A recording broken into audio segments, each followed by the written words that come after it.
guys are adventuring in the lands of Toivoa. And we're going to do a little bit of a recap here because it's been a while. Oh, something didn't jive there. What happened here? This should not just be a blank screen. Why is that not loading? No, Hello, Vampire Kid. There we go. All right. Yep. Okay, so, come on. The computer is not being friendly at the moment. I'm sorry, guys. I'm dealing with a new computer that's supposed to give me all sorts of new features and stuff. So, you guys are adventuring in the lands of Toivoa. You guys started up here in Nausea and were sent to recover a ship from Fort Folly, which you did so and returned to Nausea, at which point a friend of yours, a party mate by the name of Bloodsword, was abducted by a dragon and a woman. And unfortunately, because of the silence spell that was cast on the dragon and the woman, you were unable to determine why or where they were going. So after significant investigation, you traveled to Australia and have made your way down here to the head of this river, where you are currently engaged with dinosaurs as you have slain the people outside of Sageos's cave. Sageos being the name of the dragon that you believe has abducted Bloodsword.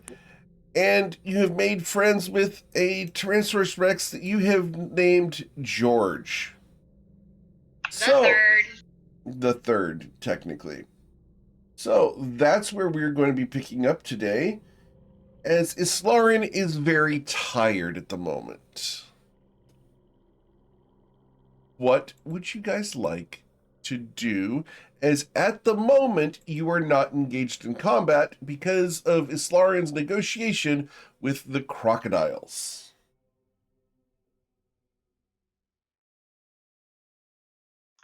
So why are we going in this cave with Thanks for the alert, dragon? Vamp. It's very big and powerful. That I question that we could possibly beat inside. The dragon's not there. Are you sure about that? We saw him leave. Was anybody actually paying attention to make sure he didn't come back? I didn't see him come back. I can't imagine us seeing something the size of a dragon. I don't know. We were kind of preoccupied. Yeah, but isn't this where your friend is at? I thought we wanted to find your friend. Yeah.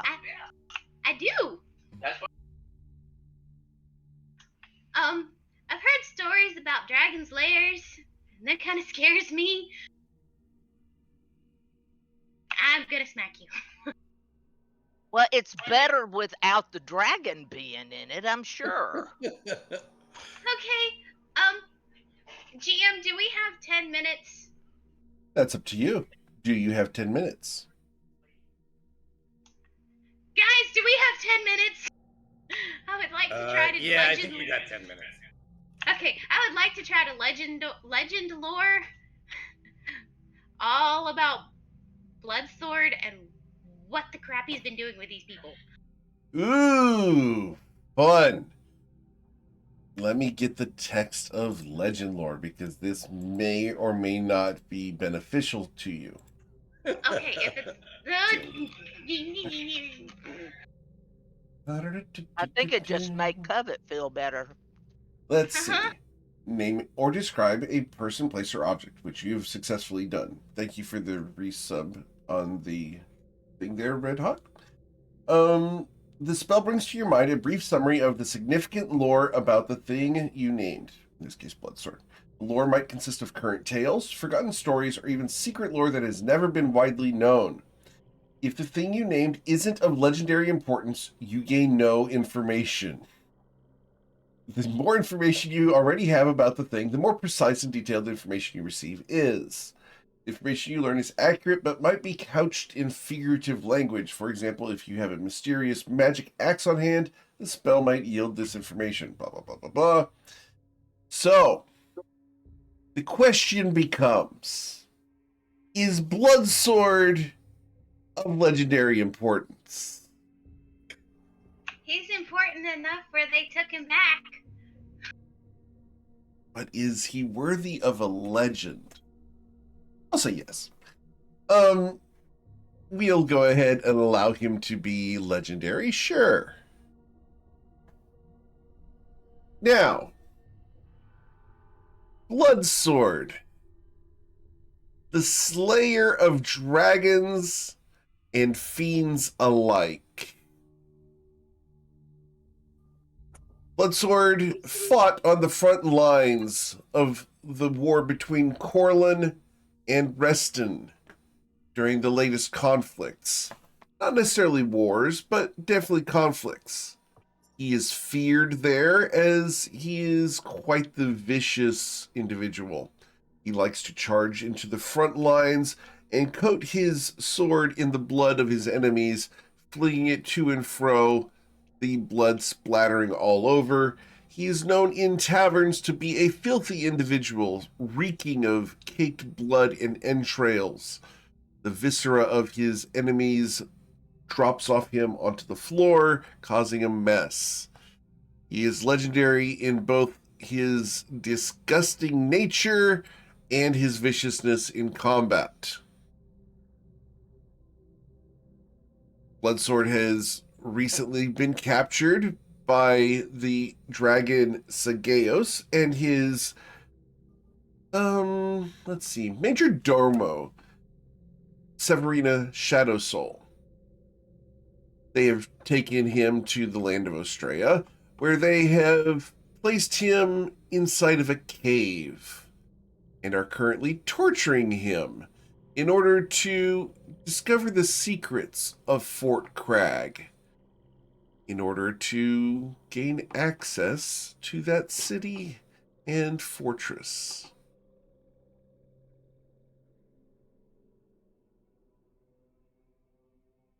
That is all of the information that would be out there of Bloodsword, because anything inside of that would not be public knowledge. Okay, so you broke up just a little bit right there. I'm sorry. About Major Domo. What was about that? Oh, the Gaeos' Major Domo is Severina Shadow Soul. Okay, so just so I understand, that's like, I don't understand what a Major Domo is. I'm sorry. Oh, a Major Domo is the right-hand man, the first mate, the mouthpiece, the influencer, and major player. If you read Lord of the Rings, the Mouth of Sauron would be classified as the Major Domo. Okay, cool. In fact, you know what? We get to do the fun thing. Major Domo definition. Yay!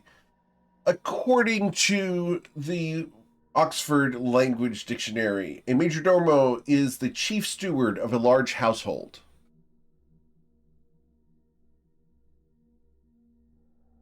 So, essentially, he or she is the person in charge of taking care of things around an entire organization. So, for those of you who played World of Warcraft, Majordomo Executus was the right-hand man of Ragnaros. Oh, I forgot about that. Thanks. Does that help? Okay. Oh, so much. Thank you. Okay. Yay! Education with GM Eric! Do we know why they would want to get into Fort Crag? You may roll an insight check. All of you may roll an insight check on this question, because this could be a very important thing.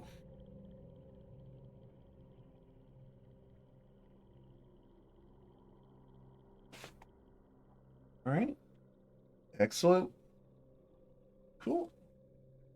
And is Eowyn able to roll an insight check?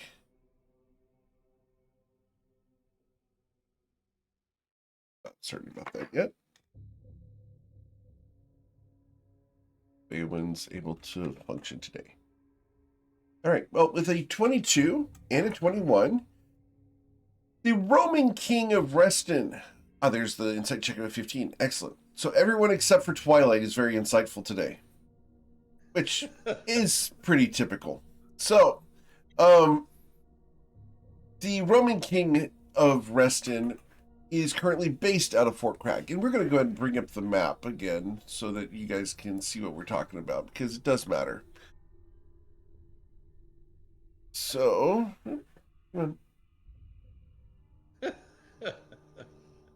Fort Crag is located right here on the border between Reston and Corlin. It is a military stronghold, a city built into the cliffs of Reston in order to prevent intrusion by the orcish and monstrous tribes from Corlin. The Roman king of Reston occasionally arrives there and treats it as his seat of power, as he wants to be directly involved with the fight and defense of the country. Taking over that area or gaining influence to that city could cause political ramifications Toivoa-wide. So, whatever they're trying to do with Bloodsword has something to do with that.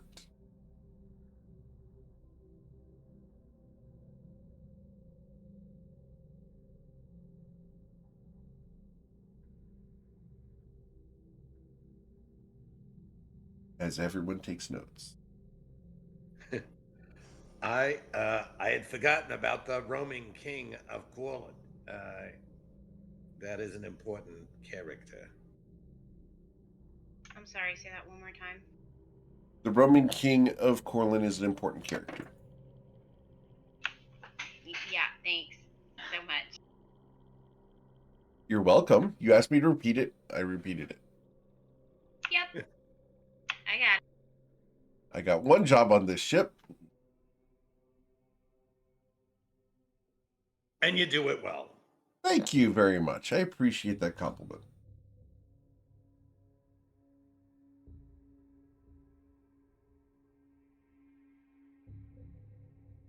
So,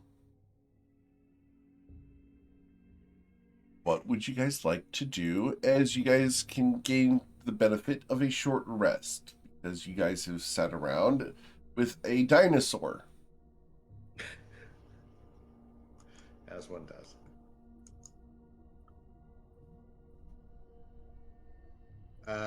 I mean, I think we go in. I think we have to after all of this. Besides which, if Bloodsword is in there, we need to free him. Yeah. What did you say, Twilight? Because I think you forgot to key up or something. His headphones just shut off for some reason. Can you hear me now? Yes. Awesome. I mean, here we have a prime opportunity to run in the cave, free Bloodsword, loot the horde, and leave before Saragos comes back. Awesome, great plan, let's go.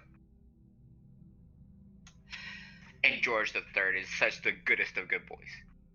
Right. As long as he's not hungry. Oh, he's always hungry. That's his secret.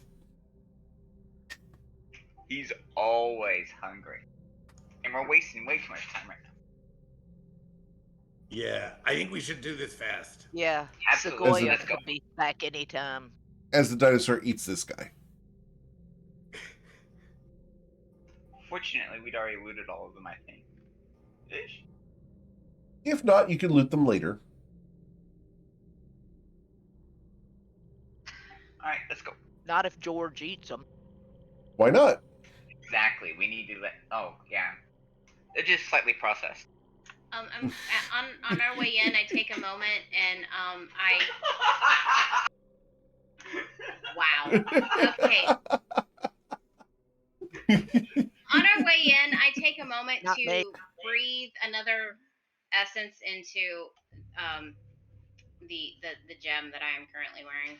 Nice. How many does that make? Sorry, you broke in and out. What did you say? How many does that make? I'm trying to get to my notes. Hold on. Sure.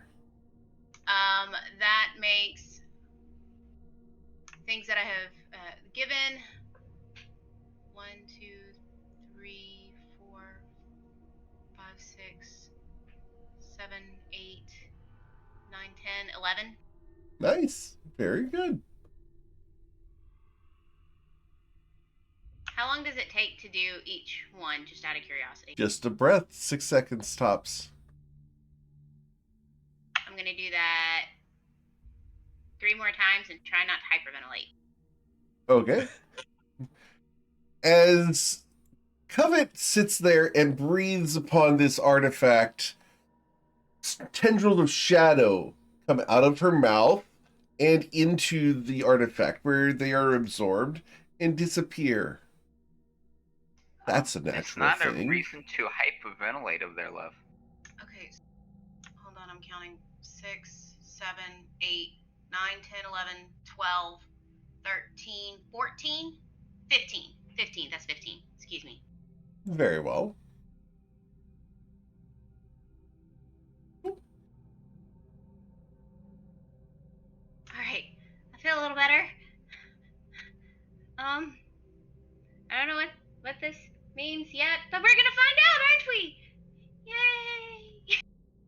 And how many times are you supposed to do that? 5 more times. Awesome. I've got plenty. And as she walks to stand next to the other side of Ayla, next to George, she blows another one in there. As she looks pointedly at Twilight. I need access to control George. Okay. Do you not have access to control, George? You do not. So we will correct that. Granting access to... Well, let's call it all set. After all, what's the worst that could happen? Indeed. Is this the don't mouth ask of the that cave down question. here? The mouth of the cave is up here, is where you saw people running up to. Remember, move carefully because there were guys that were hiding and they ran in there. And Yeah. as I'm walking, I also give a honey cube to obsidian. Goodness, absinthe. Yes, one's a stone, one's a drink. However, one drink makes you stoned. So, yes. Not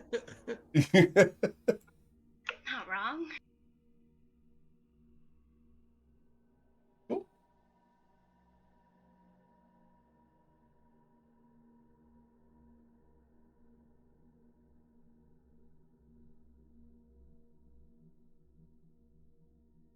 I try to be stealthy. I don't know how good I am, but I try. I'll also try to be stealthy as I'm moving along. Sure.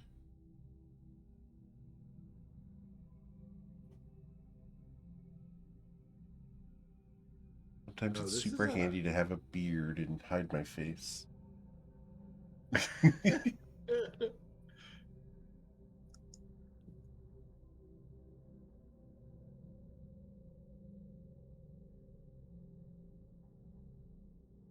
Oh, he's pretty stealthy. He is pretty stealthy. I How examined stealthy is the, your Tyrannosaurus Rex? Can you send me the link to his character sheet, please? Sure, I can do that. I think we can assume that he's super stealthy. So, like, I don't know that you need to roll for that. Right. Let's see here. The Tyrannosaurus Rex. Pulling that up right now. Send it to Twilight. There you Would go. that be a dexterity roll for him? It is a dexterity roll.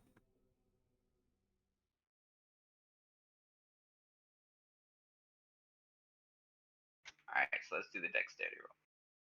Of course. The Tyrannosaurus Rex is more stealthy than Covet is. By nearly double. Which explains why something with just 2 legs and little tiny arms can sneak up on things.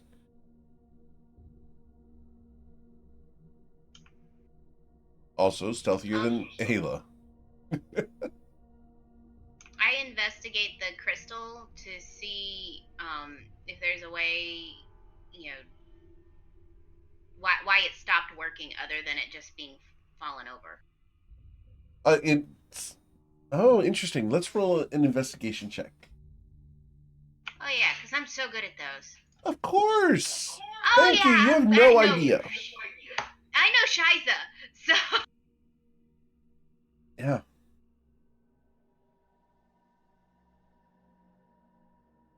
it fell over, so it doesn't work anymore. I don't know. Let me see what I can figure out. Not much. Not anything. That was with a +1.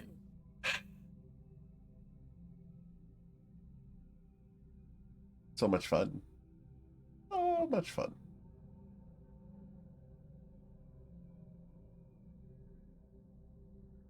Hold up, George. We don't want to split the party too much. I'm being sneaky. Just imagine the T-Rex And as he's like bent over and tiptoeing.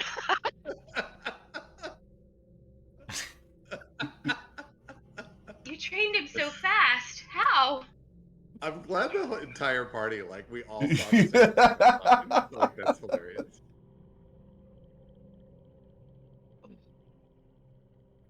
All I think of is like from like the Emperor's New Groove, where Kronk is doing his own theme music.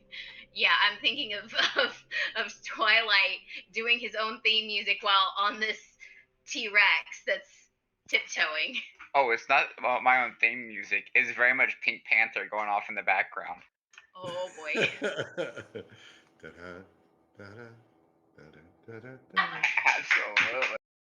Absolutely.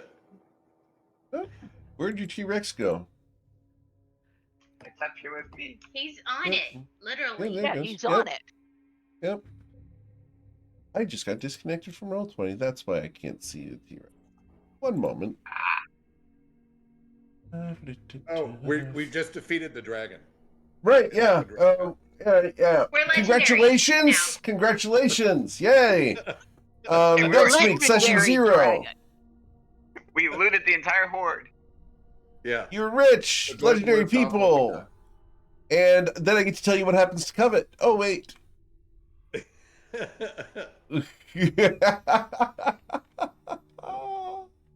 That feels like it's in the be careful what you wish for category. You think? Yep. He doesn't know me at all, does he? So let's go ahead and put you guys. Are you guys going to go into this dark cave? We are. That's Yeah, where I thought we're that at. was the give point. a sorrowful discourse. Been really wicked awesome that I was able to ride him into combat to slay our enemies together. I look forward to the opportunity that we can ride into battle again, but he needs to go off and do great things, eat lots of alligators and bad evil guys. Does he have bardic inspiration now because of all of that? It feels like it should. I mean, really. So I mean, why? Yes, of course. Was there a doubt?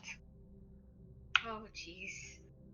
So that's where we're going to go ahead and put you guys in the cave. Ew. Remember, As hold you your get- breath. There's frenzied places. Yeah. As you guys arrive here, As you guys arrive here, you hear a female voice ahead of you. Please stop. You are not authorized to enter. Gosh. I can see it. What is it? Is the password? The password is One, not two, three, password. four, five. It is not 1, 2, 3, 4, 5. You have one attempt left before hostilities will engage.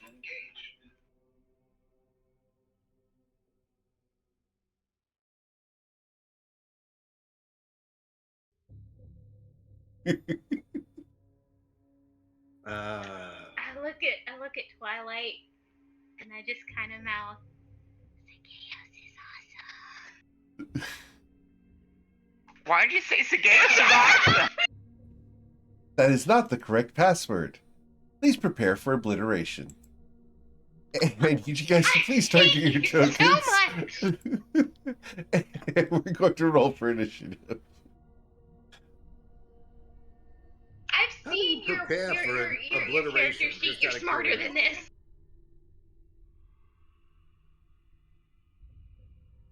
All right. So, I don't wanna. you don't want to? Tough. I'm fine. My God, Ayla, I don't think I ever noticed that you have a -1 to initiative. I know, I do. I'm good.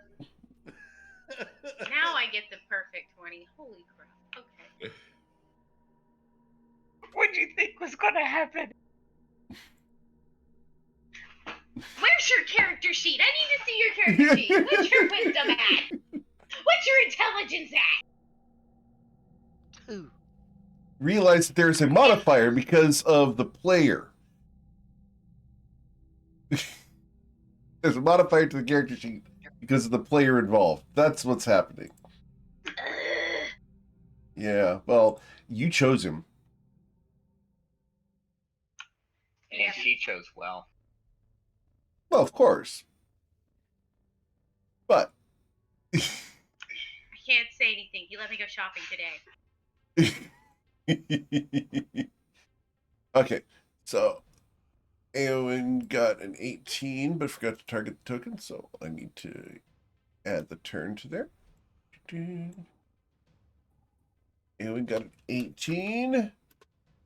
Hopefully Eowyn had a good holidays as well, as I will roll for his Lauren, in spite of the player nowhere being near here. Is there not even, and this is the fun part to say, not even on planet Earth right now. Yeah, fair enough. Because they're airborne. So,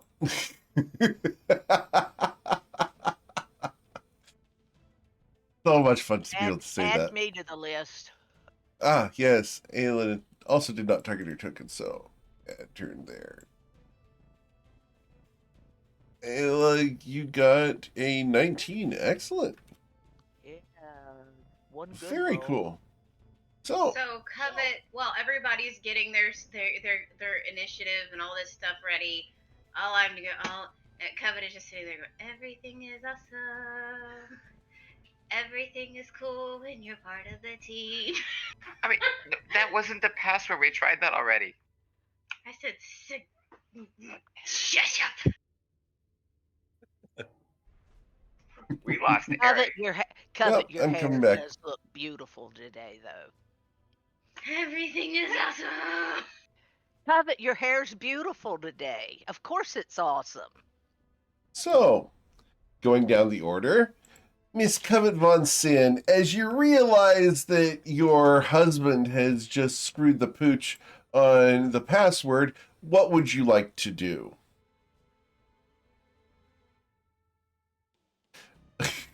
That look is one look that I don't want to be around. Just saying. I'm glad that she's your wife and not mine. I'm glad she's my wife and not yours too.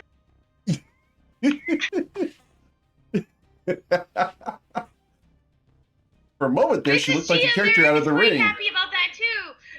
I think Kiki and Eowyn and I are just going to stand back and watch this. She proceeds to look at. Well, she points her finger at this big guy right here. Takes a big sigh, just like that, and looks right at Twilight. And it says, "It's a good thing you're cute," and casts Eldritch Blast at the big thing. Very well. 16. You will blast it for 11 force damage as a segment of the creature flies off in a spattering behind it. Hostilities have been engaged, announcing your presence to the rest of the cave. Silence! Silence! Damn it! And you will deal another 17 damage. Your presence has been noted. It is time to die. Lovely. Joy. Rapture. Anything else coming, Von Sin? Looking at my bonus action. At this point, she just looks at Twilight and just shakes her head. Not saying a word. She just rapidly shakes her head and just glares at him. Very well. As Twilight And then suffers Ayla, 37 it goes- emotional damage, we move to Ayla Taylor. Wow. What would you like to do, Ayla? Let's cast Sacred Flame at the big guy. Okay. The construct before you attempts to dodge out of the way and fails as it suffers 15 radiant damage. The light shines across it for just an instant as part of its form is charred. Anything else, Ayla? Well, we might as well pull out the spiritual weapon. Let's Okay, hit him with the chicken leg, turkey leg. awesome. So here we go.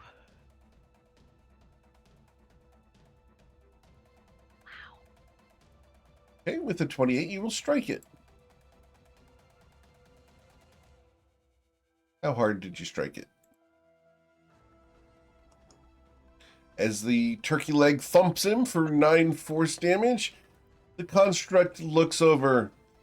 It is a shame that you will be dead soon. You have fought well. You could be recruited to my master. No thank you. All right. Then we go to Eowyn. What would you like to do, Eowyn?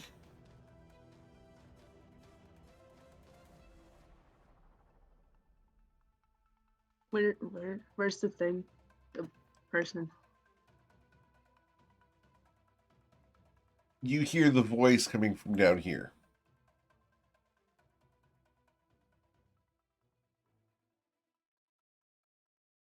So you may have to move to be able to see it.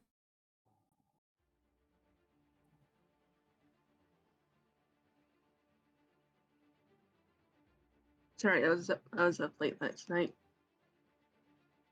Okay. Oh.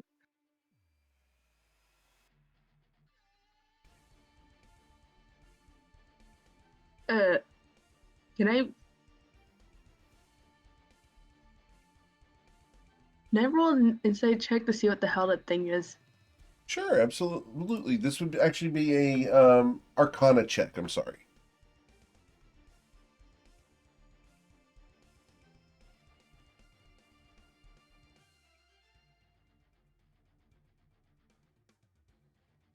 So with an Arcana check of a 7, you do not know what this is.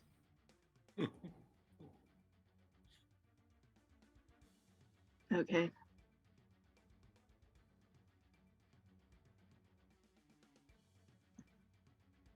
How would you like to proceed?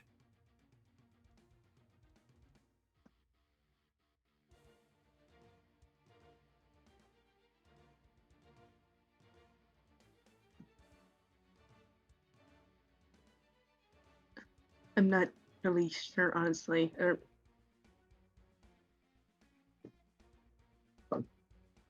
Okay.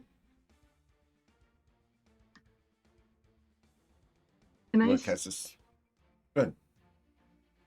can I like skip my turn and take time to figure it out? Sure. Let's go ahead and have you dodge. As Aowen steps forward and takes a defensive posture, we go to Kiki. What would you like to do, Shakik? Kiki's gonna click his heels together so that he has his boots of speed activated. And he's gonna fly over to here. Oh crap. Crap. Not the time for this, Kiki. We're in battle. Yeah, well, I mean, sometimes you just gotta crap.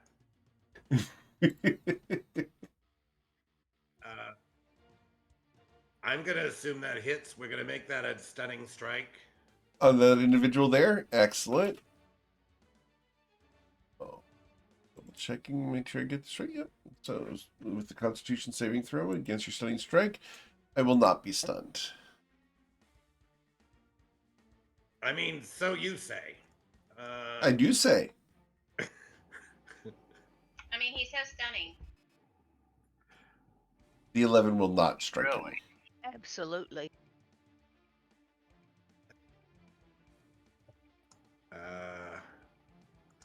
All right. Jesus. What is this thing over here? Can I see that? This is a individual with a hood over his face. Oh boy. Great. There's a bunch of folks in here, guys. Just FYI. Where? And yeah, I think that's it. I've done my bonus action, movement, and action. Yeah, I think those are the things I can do. Very well. The T-Rex's turn. Well, of course, George is going to come forward. Hold on.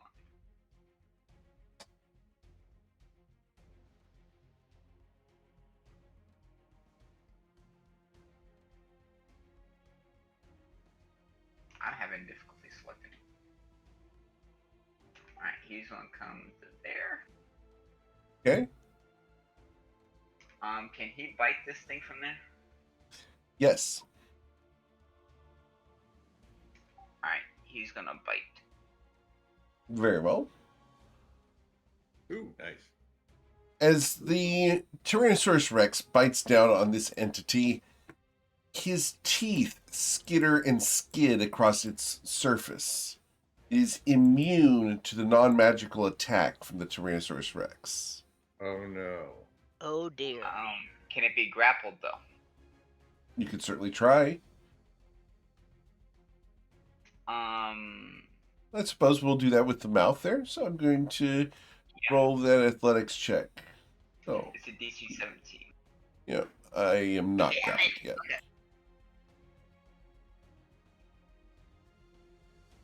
I don't know that the T-Rex can move further in the cave. Cannot. Okay. Very well. Then it becomes my turn.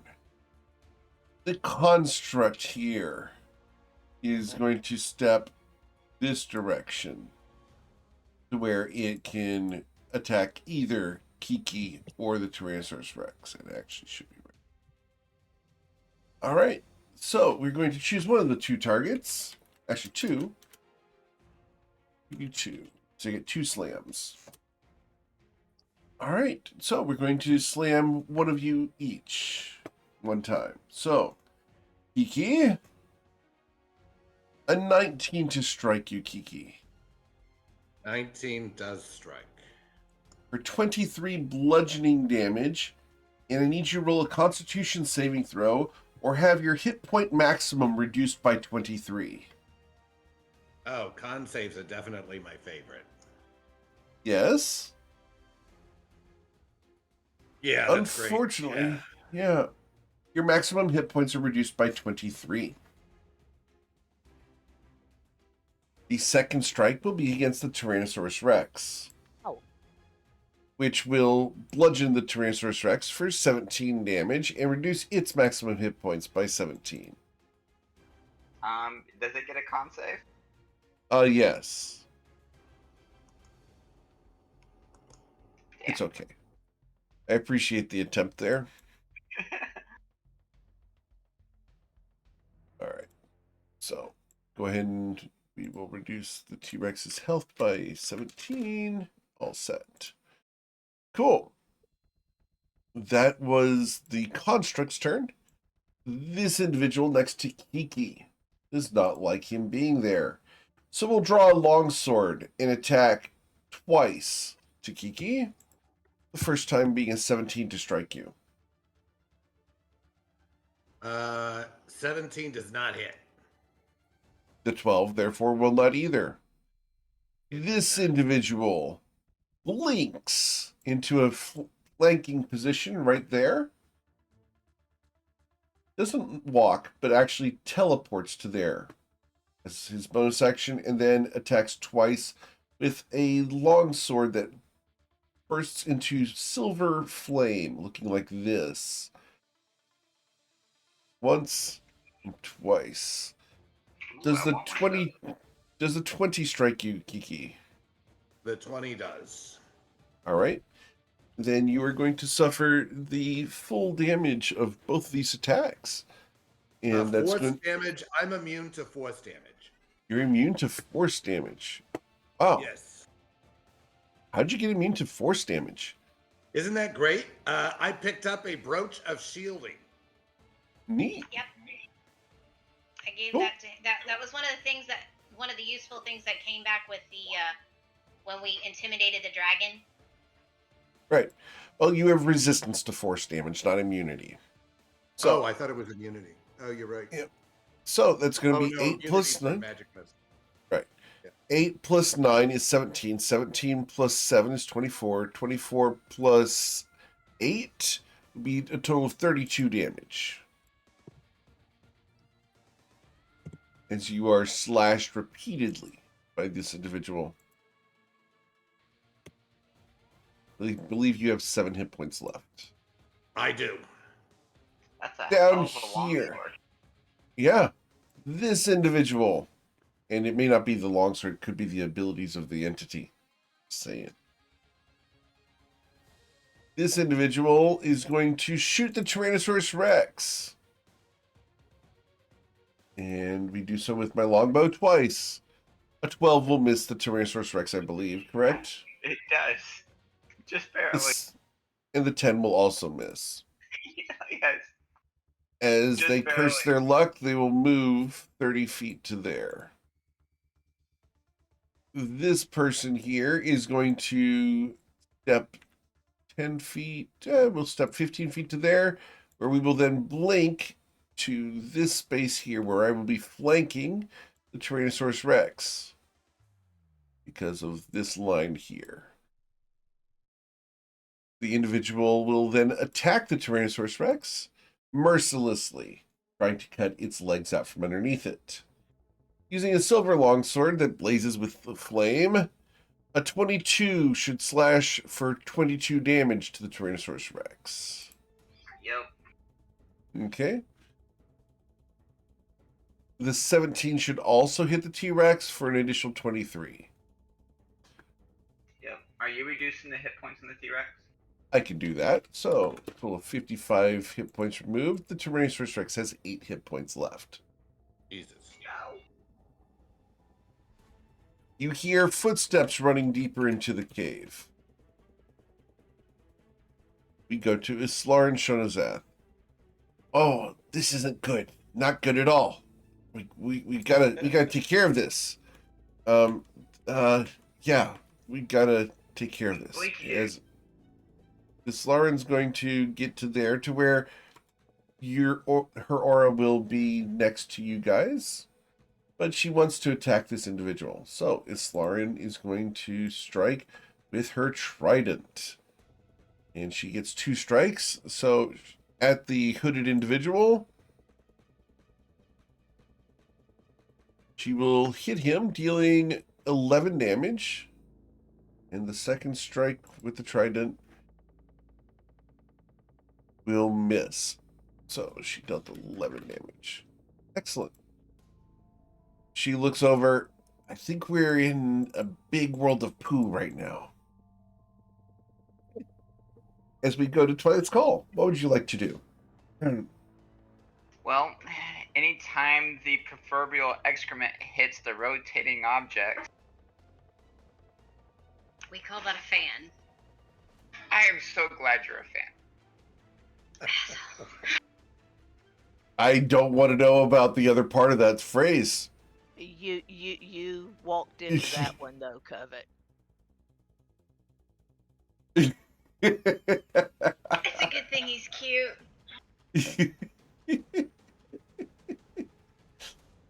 Gotta keep being cute. Gotta keep working on those. Absolutely. All right, so let's find.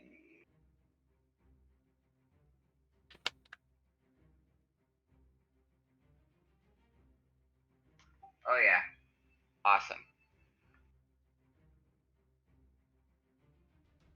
Awesome. So you're gonna cast slow. What are we casting slow on?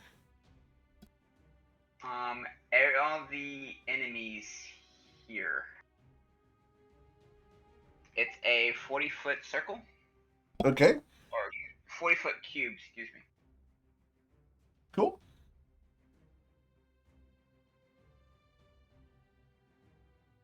And yeah. Awesome. So we're going to go ahead and roll some saving throws. And this is a wisdom saving throw for each of them. I have 2 of the green hooded individuals. 1 and 2. So this That 23 individual- is going to get a silvery barb. I don't think. Are you in range for the silver barbs on this guy down here? I think so. Yes. No, never mind. Should be in range for him. You want to?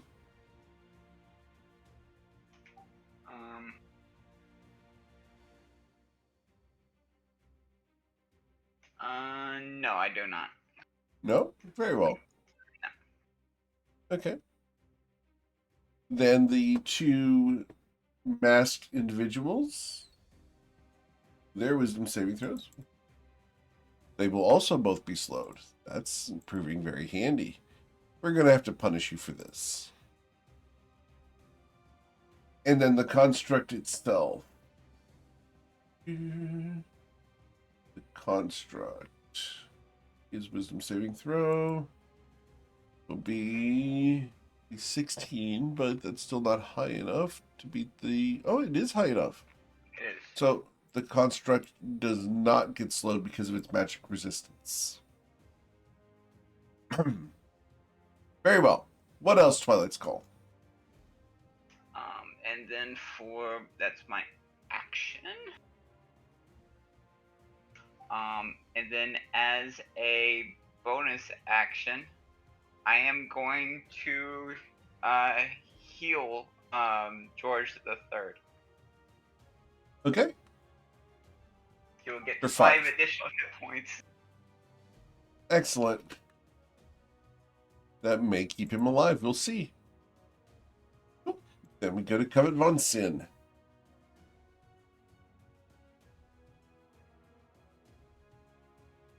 Okay, so she has decided that she is going to shoot this guy.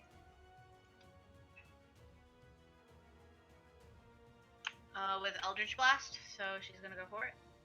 Okay. 11. An 11 will not hit that individual.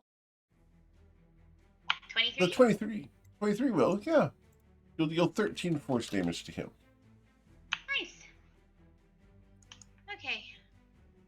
As he is rocked by your force blast, his sword twirls. He's about ready to decapitate someone.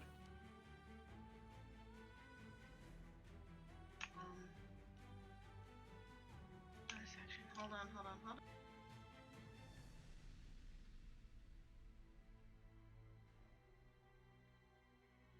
Yeah, I can't do anything else. Okay. Okay. Ayla Taylor.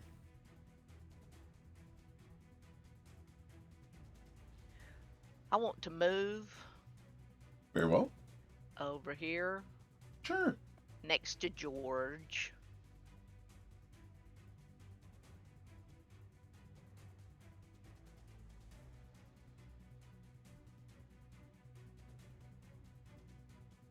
Yeah, let's cast Sacred Flame on the construct. Sure. Its dexterity saving throw against your sacred flame is a 19, so it will succeed and not suffer damage.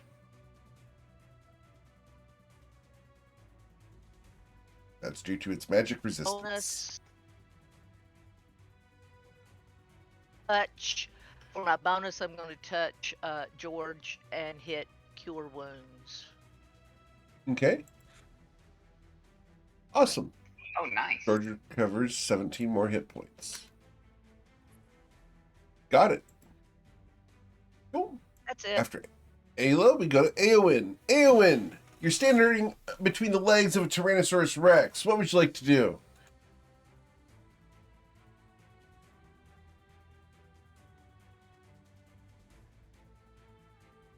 Am I able to move over here and cast Healing Word, or Yep. would that take up most? Okay. You can move, and then the healing word is a bonus action, and then you would still have an action to do. Okay. No, because everyone's healing the damn dinosaur over our friend. Wait!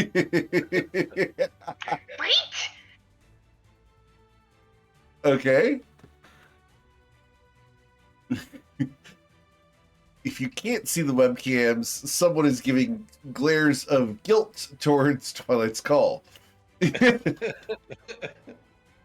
So you will heal Kiki for 7 hit points. Thank you so much. I really appreciate that. All right. And then your action, Eowyn.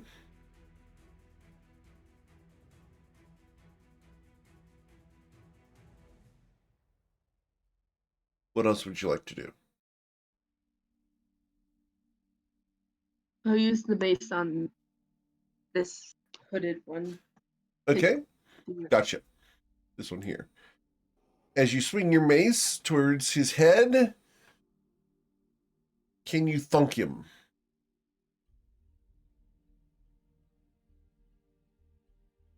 With a 25, you will bash him in the head, dealing 9 points of bludgeoning damage to him.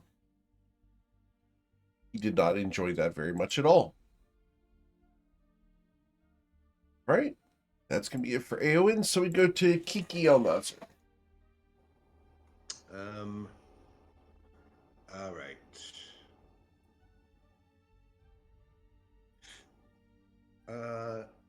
Kiki's going to start out by moving to here. That promote. I don't know when they're slowed if that still has an opportunity. Not from those two guys, but from the construct, it does. All right, there's a disadvantage because of my boots of speed. I'm super fast. Very nice. So a 14 will miss you. It will.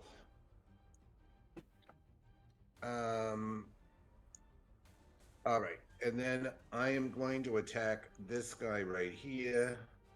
Sure, with advantage. Unfortunately, with advantage, because you will deal 12 damage to him. And we're going to make that a stunning strike. Very well. His Constitution saving throw against your stunning strike fails, and he is now stunned. All right, great. That's lovely. He is slowed and stunned. He is having a bad day. You will then slash him with your short sword, dealing 10 piercing damage. All right. Amazing. And then for my bonus action, I am going to drink a potion of healing, as you might imagine. Cool. So, as you heal, you go to the Tyrannosaurus Rex's turn. So, Tyrannosaurus Rex is going to Can it?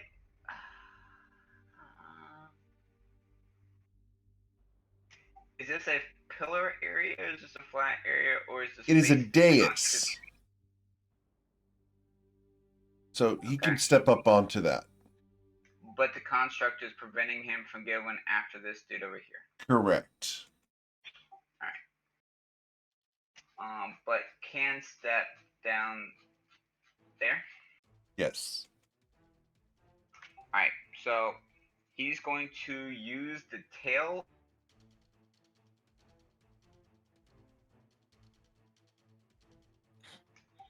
This one here. Okay, so we're going to tail slap that individual over there. And a 14 will miss. Okay. I'm sorry, we'll one bite the moment. No, because they are slow, they have -2 to their AC. So the 14 does strike for 25 bludgeoning damage. Okay. Sweet. And even though the bite won't actually do damage to the construct, does want it to grapple the construct. Very well. So as the teeth skip and skitter, he's able to hold onto the construct. Construct is now grappled. That's very fortunate. That's all the T-Rex can do. Very well. It becomes my turn. That slow is proving to be quite problematic at the moment. But the construct is going to... Oh, goodness. It's grappled. Yeah, so I'm And grappled. it's considered So... restrained. Yep, which means I have to beat up the T-Rex. Okay. Does 16 pummel this T-Rex? It does. Okay, the T-Rex will suffer 24 bludgeoning damage, leaving it with 6 hit points. The second attack from the construct will kill the T-Rex. No. As the T-Rex Now that George dies... Goodbye, That George. gone. The Yeah. third. George III has died. The construct will then step forward. Womp Womp womp. The insensitivity of womp womp is epic. The construct steps forward and is going to speed up as it activates a temporary quickening of itself. It now gains +2 to AC and has advantage on dexterity saving throws. It can also use its slam as a bonus action, which it will now do against either Twilight or Ayla. So, what Yay. type of action is activating the quickening? It is a spell-like ability for free. And that is going to be against Twilight's call. Twilight. Has an 18 strike you? An 18 does not hit me. Very well. All right. This person is currently slowed and will attack Islarin very slowly with the longsword. Islarin has an AC of 22, and so that misses. The other individual over here with the mask on will attack Eowyn. A 12 will miss Eowyn as he blocks it. This person over here is stunned, and this person down here has a longbow and is not slowed. So we're going to take 2 shots at any one of the 6 people that are infiltrating the cave. 1d6. 2. The last person in the order is Kiki. So I'm going to take 2 longbow shots at Kiki. The first one being a 17 to strike you. That misses. The second one is a 10. I am having a bad day with my characters. You will then move further away. There. All right. We go to Islarin Shonazath. And Islarin's going to pierce this guy with her trident. Her trident fails to strike the Jeez, second does it ever. strike. With a +8. Will hit for 8 damage on this slowed individual. Twilight's Call, what would you like to do? Oh.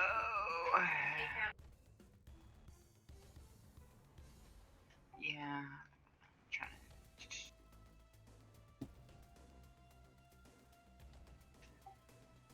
Alright.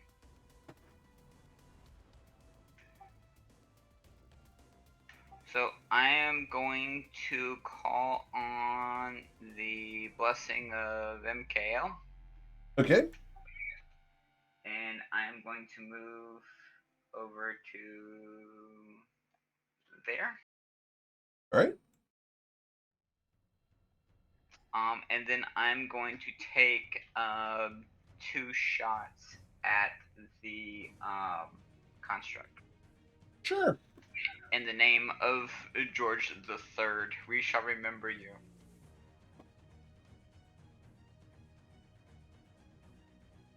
You'll miss Oh, terribly. Jesus I'm Christ. still in my grief over the loss of George III. Holy crap. That's Such a G good whiff. voice. With the critical one, can I say that I caught that because it was all the way over where I'm at?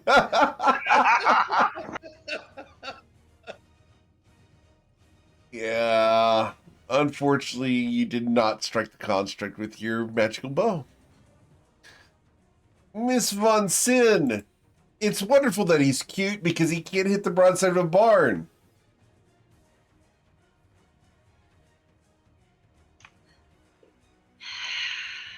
And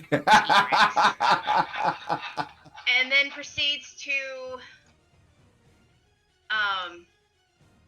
shoot this guy here. Okay. No. Unfortunately, the That first one one does. misses. The second one will hit for 7 damage. I should have prefaced this that my luck this year has been amazing. I started off the year on Tuesday with 7 critical strikes. Oh, So, Wow. I'm glad things are shifting. yeah. So, anything else, Covet? Any movement? Not at the moment. Okay. Awesome. Cool. After Covet, we go to Ayla Taylor. Okay, I'm gonna back off a little bit. And then I'm gonna cast Spirit Guardians. Ooh. Okay. Spirit Guardians come out. What do your Spirit Guardians look like? Angels. Angels appear around Ayla Taylor. I thought they looked like barbecue chicken wings. Or we're chickens with halos. That could work too. Okay, angel chickens. So biblically accurate angels. Got it. Okay. Which, if you've never seen one, are freaky. Right. Okay. And then I'm going to cast Sacred Flame on the construct.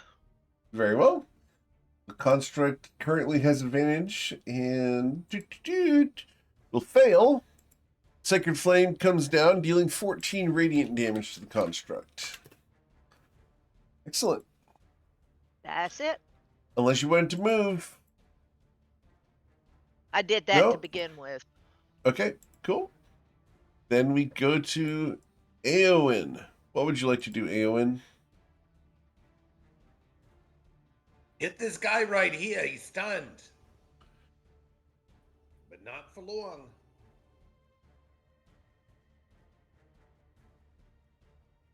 Did we lose Eowyn? There you are. Oh.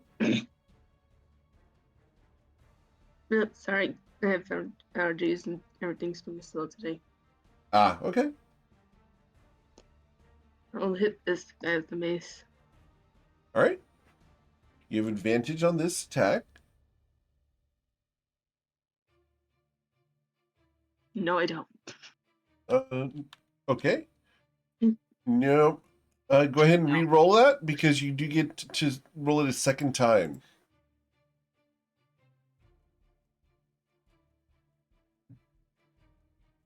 Second time comes through as a...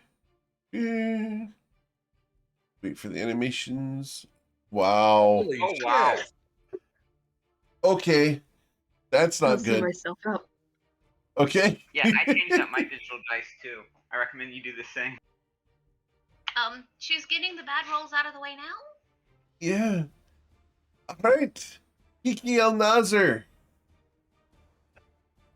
Don't worry about it. I think let's just see what we can do. And Kiki's gonna try to strike.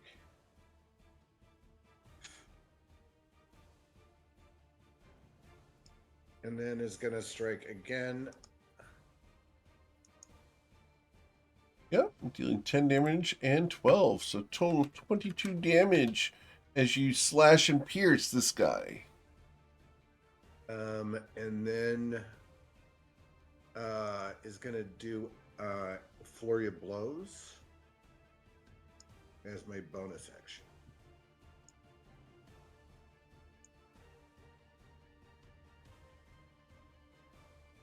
Okay, the 25 will hit for an additional 10.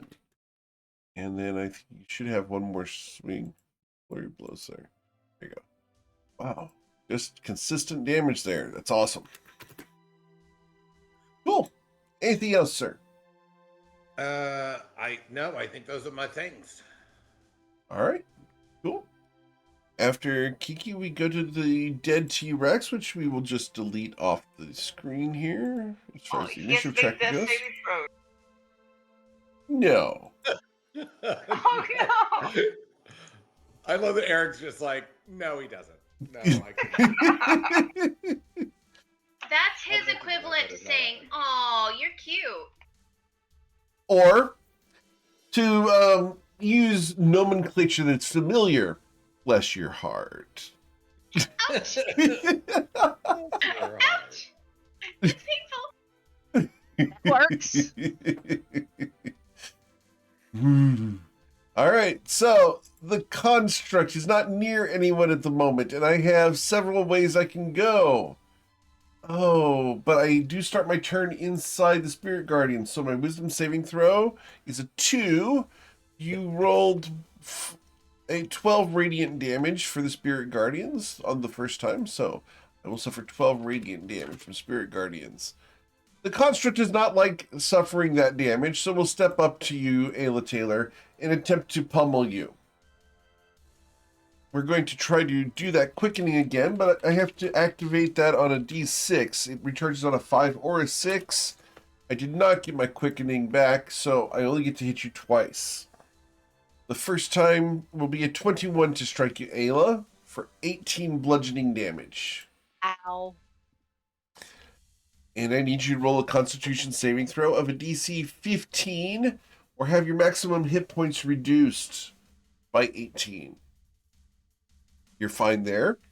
And then I need you to roll a Constitution saving throw to hold on to the Spirit Guardians, and this is a DC 10.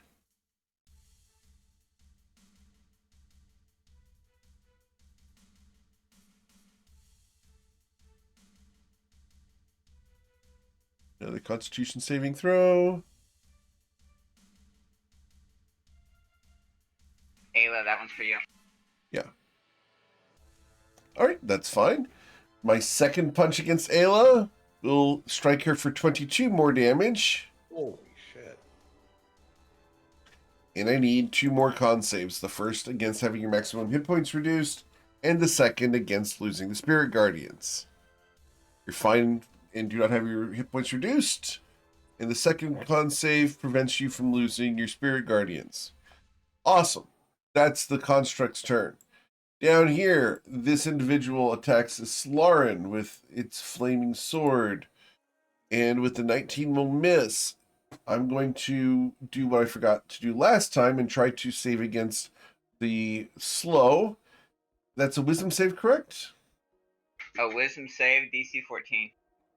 All right, that person is still slowed. Over here, this individual will attack Eowyn and will critically strike Eowyn.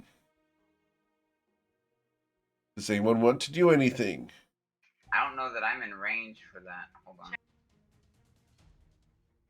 You are. Then yes, I will use my reaction to silvery barbs that one. Very And well. give myself the D20. With the silvery barbs, the magic wraps around the sword and pulls it out of the way, preventing it from actually hitting. Nice. Thank you for the hydrate, Portella. Thanks for coming in. Over here, this person is still stunned. Actually, not stunned, because it was the end of Kiki's turn and he did not restun him. So he is going to use his longsword to swing at either Eowyn or Kiki. We will swing at Kiki using that sword. One time because of the slow. A 16 will miss.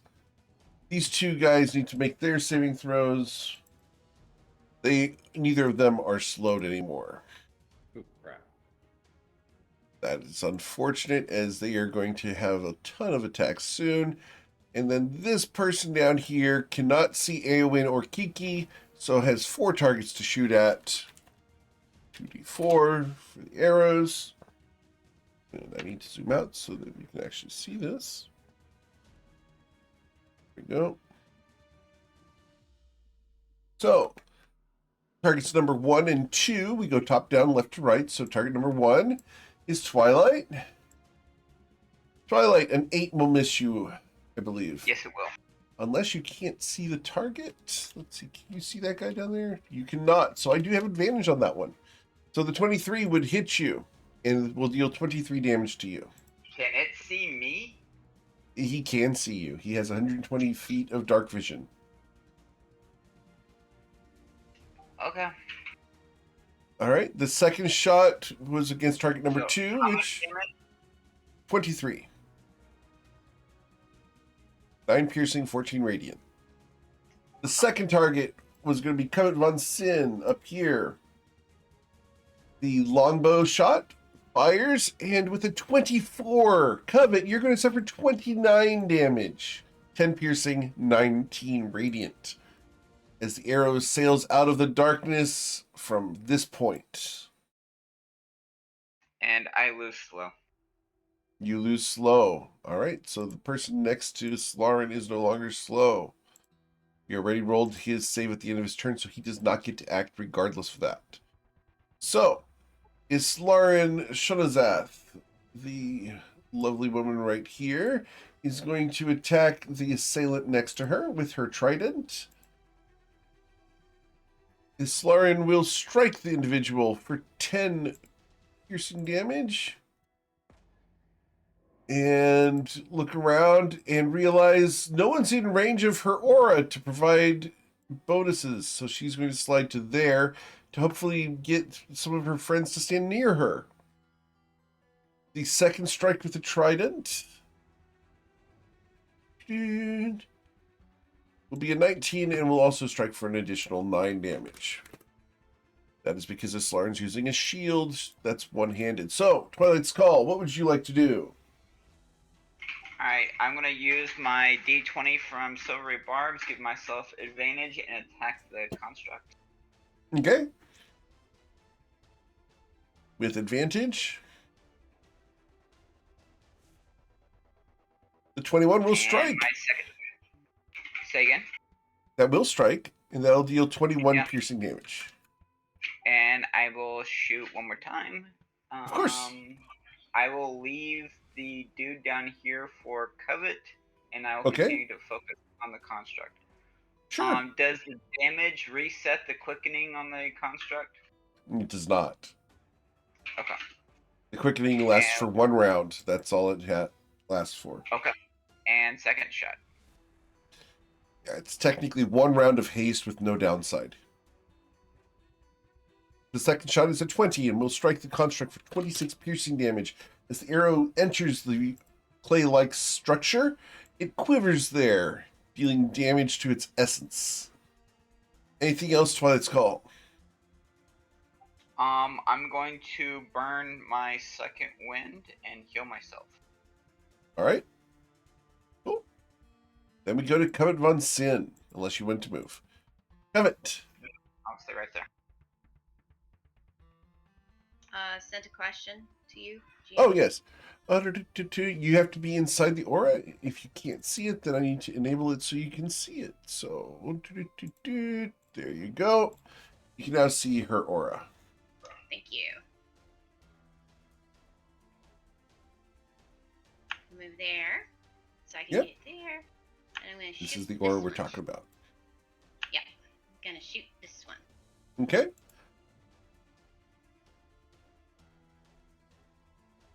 And with the Eldritch Blast, the shadowy energy emanates from you and blasts and fizzles in your fingers.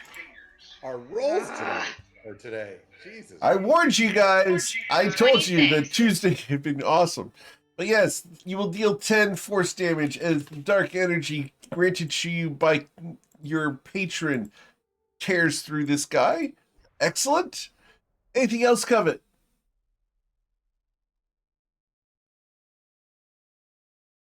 Any bonus actions or movement? Bonus movement. Bonus movement, yeah. I'm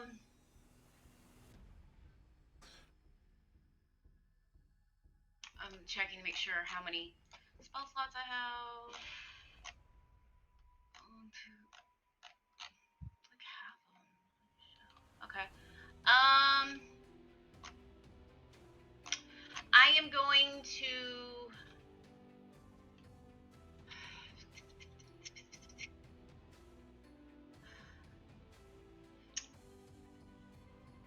I'm gonna.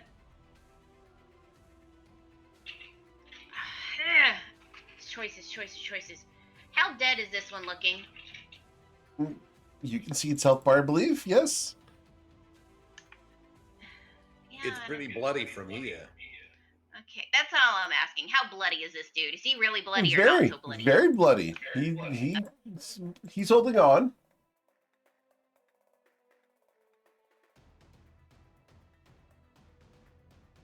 Yeah. Just because we're in a situation where we kind of need it. Okay, I'm gonna put empowered hex on this guy. Okay, so we're gonna hex that individual. Excellent. Yeah. All right. What stat would you like to reduce? Because he has disadvantage on skill checks with a specific skill.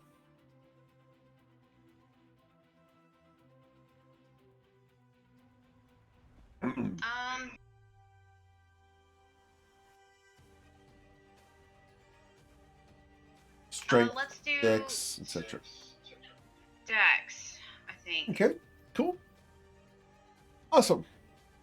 Then we go to Ayla Taylor. What would you like to do, Ayla?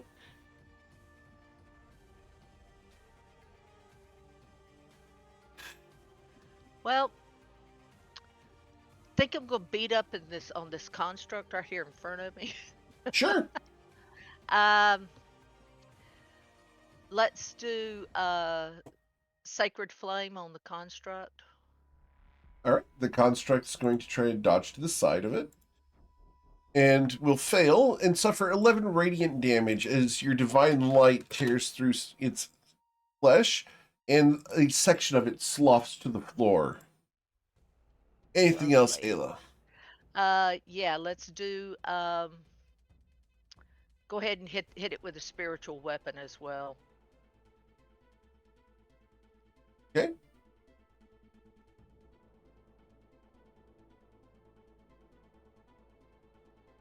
All right, the spiritual weapon will strike the construct, dealing 13 force damage to it. Awesome. So, unless you want to move, then we would be going to Eowyn's turn. I'm good. All right. Eowyn, what would you like to do?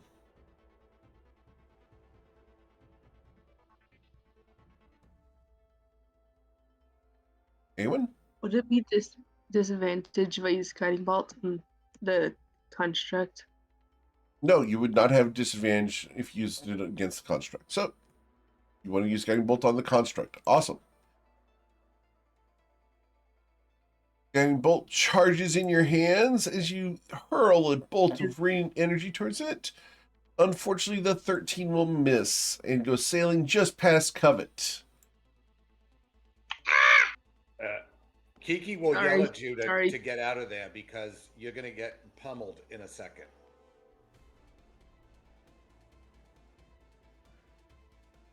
I think that's it?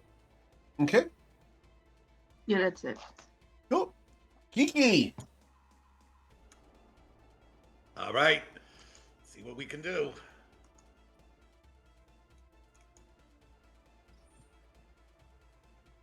With a 23, you will strike this individual, dealing 8 force damage. 8 piercing damage. 8 force damage. Yes. And then, I like force Close to damage. That's bacon. good. Yeah. yeah, exactly. He also needs to make a saving throw against being stunned again. Oh, you're going to try to stun him once again. Awesome. The con save for that is 22. He will not be stunned yet. Not be stunned. Okay.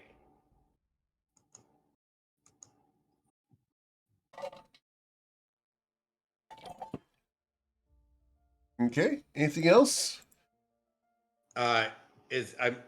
Oh, I mean, yeah, additional 8 damage. I'm sorry. See that there? Yep. And then let's try to stun him again. Very well. Another con save of a 10. This time he is stunned. That is very fortuitous. That is good. All right. I don't think I can stay here. I'm gonna wind up dead. So I'm gonna have to go. I gotta go. And Kiki is going to run over to here, assuming that. Yeah, I think that's right. Yeah. Okay. Cool. Awesome. It becomes and then, their sorry, turn. bonus action. I'm going to heal, Yeah. but You're going to heal. Yeah. Awesome. Cool. We start with the construct. The construct starts its turn inside of the Spirit Guardians. That means I need to make a wisdom saving throw. I got a DC 17 on that. Your Spirit Guardians, can I get you to roll the damage for that, please, Ayla?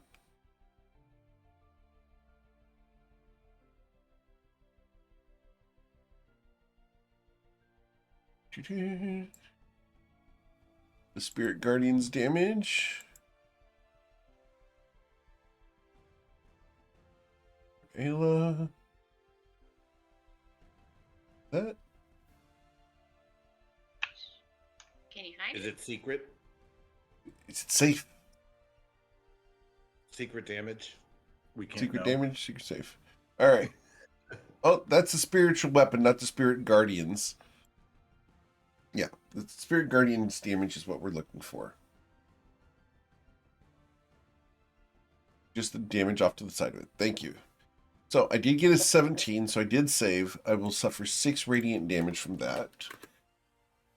And then I'm going to pummel the tar out of Ayla because I hate taking this damage. And you're the only person in range. So, Ayla, I slam you for 15 bludgeoning damage, and I need 2 Constitution saving throws.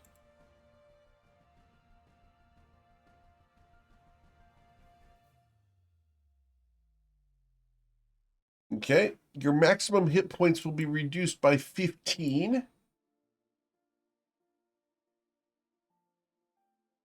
And you do hold on to the Spirit Guardians. And how much health do you have left right now, Ayla? 20. 20. Okay. So the second slam coming in from this construct will be a 19 to strike you. I believe that does hit you for an additional 12 damage, and I need 2 con saves. Oh yeah, Ayla is in very much danger. We have a viewer named DM Portella who's concerned about your safety, considering you're at 8 health. All right, you do have your maximum hit points reduced by an additional 12, and you hold on to the Spirit Guardians, so that's really good. Over here, the person who is hexed but no longer slow does not like being right there. So We are going to... Ooh. Yeah. I have 2 people who look about equal there, so we're going to determine who I'm going to attack with my longsword. 1d2. I'm going to attack Kiki, the longsword. Kiki, does a 23 strike you? No, I don't know why, but it doesn't. Aha! No, it's- Awesome. You're going to suffer 22 damage, Kiki, from the first strike. The second strike will be an 8 to hit you. Ugh, that does not hit. And now that I'm no longer slow, I'm going to use my bonus action to blink step out of this flanked position. And I'm going to blink towards either Covet, Ayla, or Twilight. So I blink towards... Oh, that's a stupid decision. Oh, well, I said I was going to do it, so I did it. So he enters the Spirit Guardian's area. He will save and suffer the 7 radiant damage. All right. He's gonna be so tasty. Right. This masked individual will then attack Eowyn with a silver longsword. Silver flaming sword slashes at Eowyn and misses twice. As we go to Islarin, Islarin goes, "Oh hell no, you're not getting away." Runs over here into a flanking position and attacks with her trident. I Twice. think we had the golem thing, the construct. I'm sorry?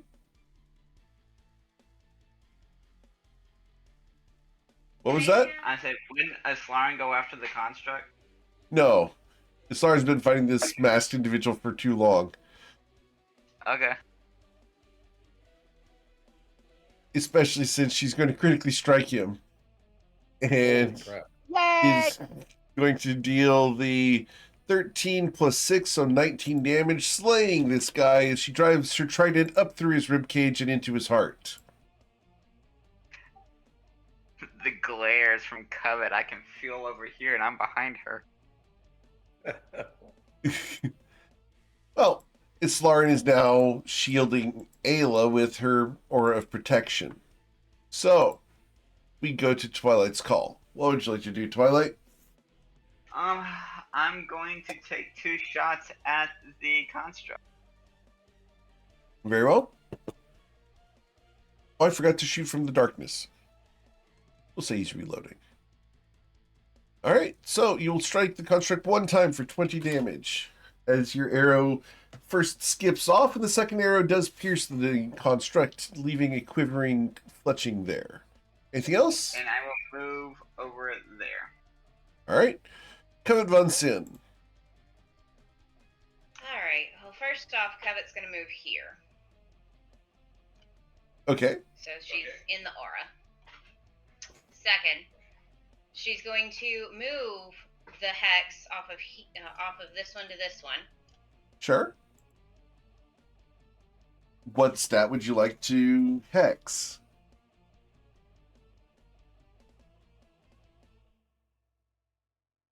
What ability score would you like to hex?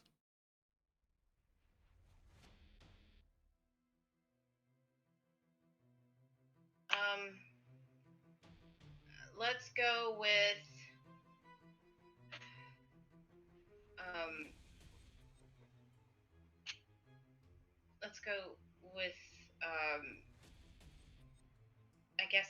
I guess strength. Okay. I guess. Yeah, Cool. sure. And I get to actually cast hex, right? Like Yes. actually use it this time? Okay. Yeah, it's the transfer is simply a bonus action. So, That's the bonus action. yes, ma'am. I'm going to cast Eldritch Blast on this thing. Sure. Please do it. What's the worst that could happen? 22? A 22. 22 will hit for a total of 22 damage, and you've slain the construct. the essence of the clay golem enters Covet von Sin, the construct dissolves and is consumed by your warlock. Amazing. I thought you ate while we were outside taking that rest. I needed a snack. I could have helped you. And construct. Ahem. Yes, clay golem. Construct essence. I'm sorry. All What right. did you say? It's called the clay golem.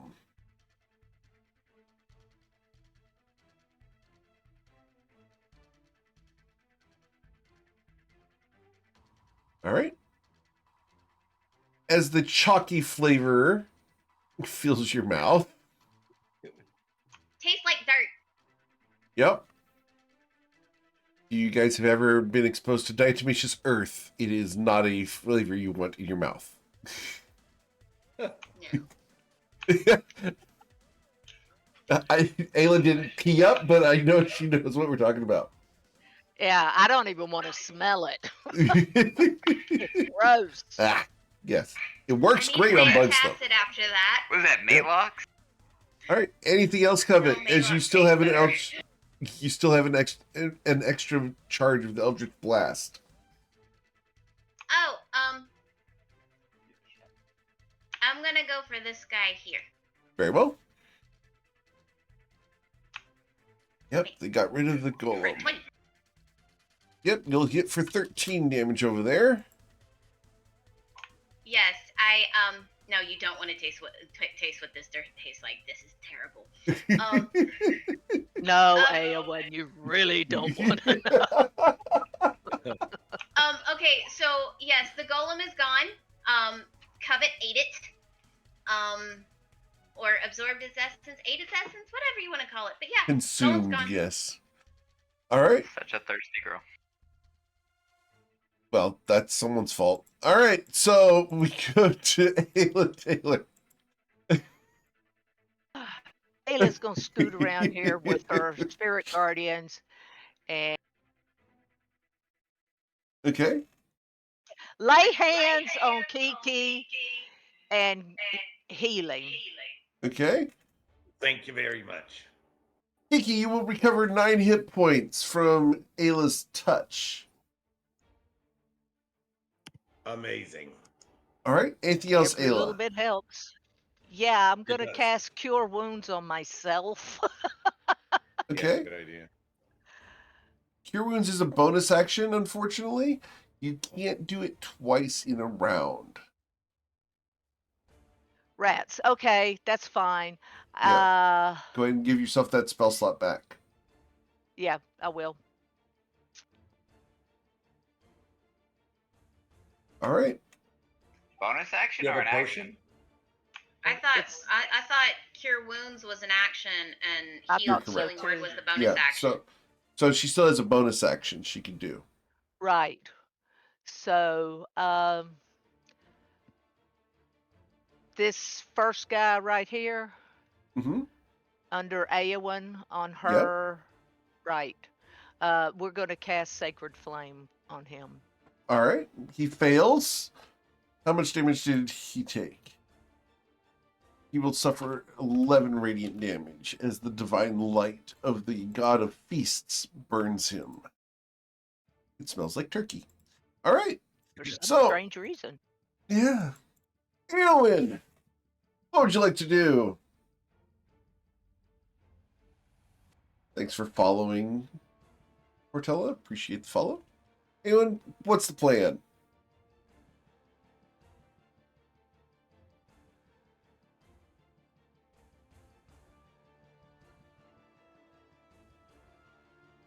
Eowyn? I'm sorry, I'm figuring it out. Okay. The one guy is stunned right there, so if you hit him, you can hit him pretty hard. If you cast Sacred Flame on this individual here in the green hood, you will automatically fail and guaranteed take the damage. So I think I'll just use my mace instead. Okay, let's use your mace.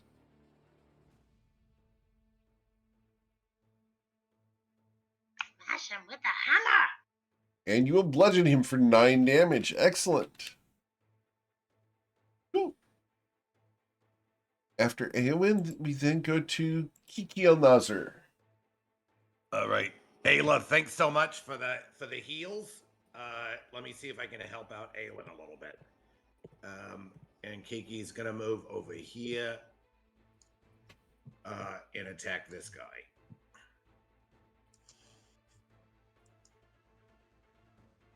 All right. He is stunned, so you have advantage. You have flanking, you have advantage, so you will deal 10 damage to him on the first strike.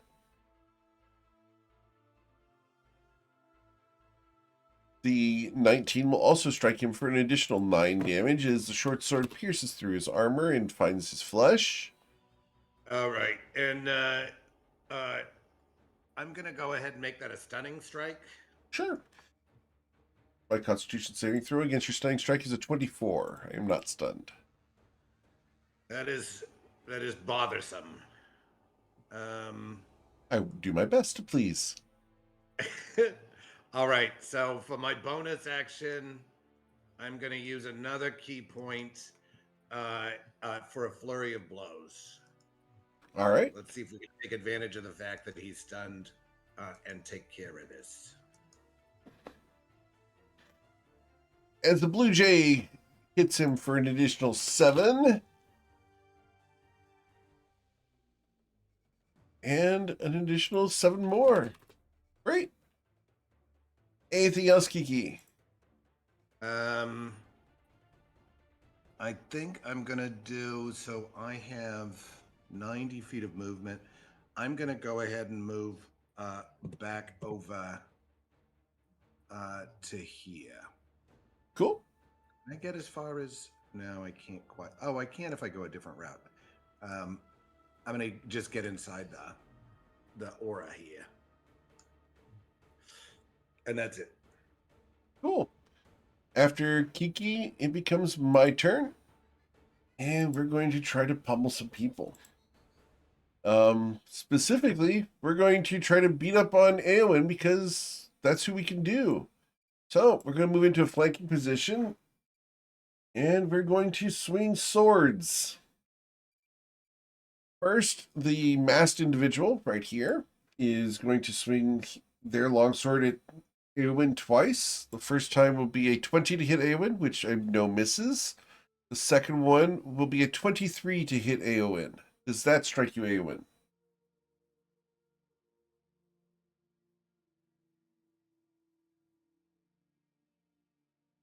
Eowyn? It does. It does. Okay. That will be for 28 damage.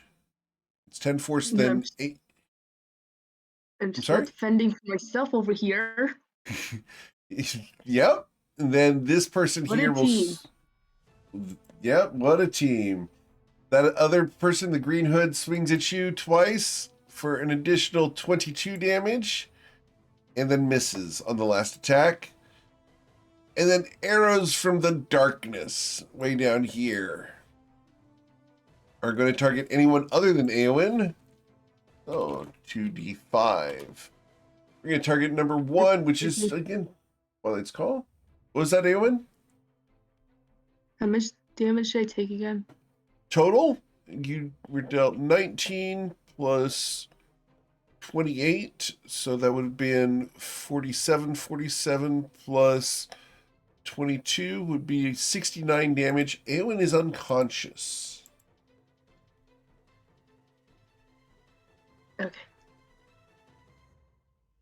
All right. For long. We're coming. You just got to give us a second. The 2 arrows. We shoot at the archer first. So, Twilight's Call. Does a 25 strike you?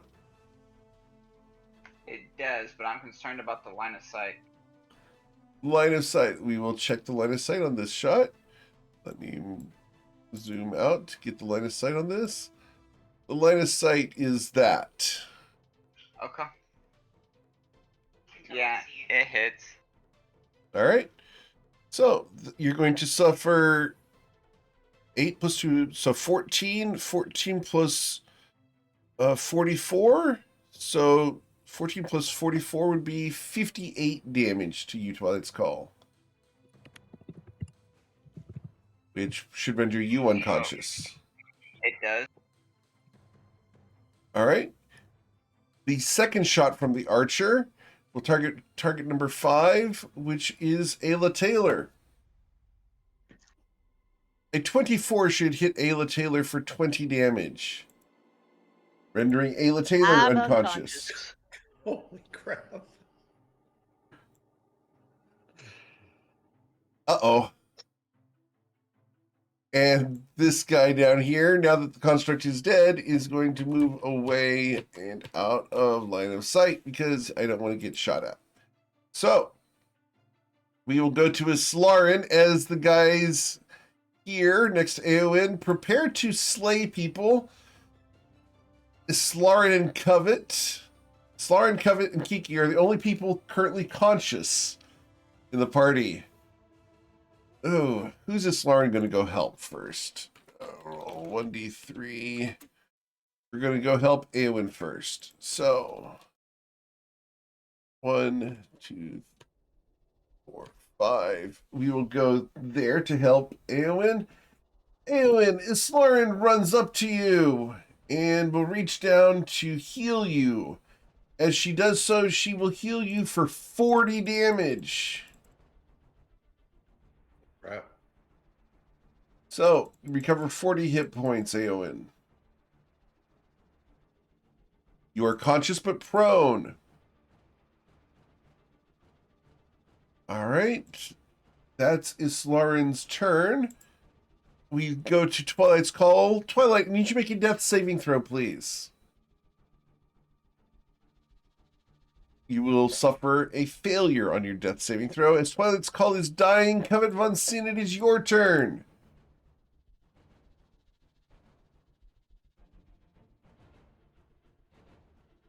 Alright, so she takes one of her healing potions, steps over to Twilight,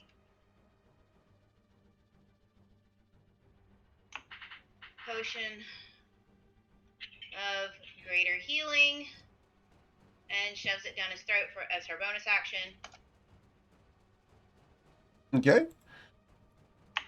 Twilight, you will recover 11 hit points. I mean, it's better than nothing, but holy crap. Yeah. Yeah, that's a Really, poor yeah. potion. Where did we get that from? We need to sell that back. I want a refund. I mean, seriously, that's ridiculous.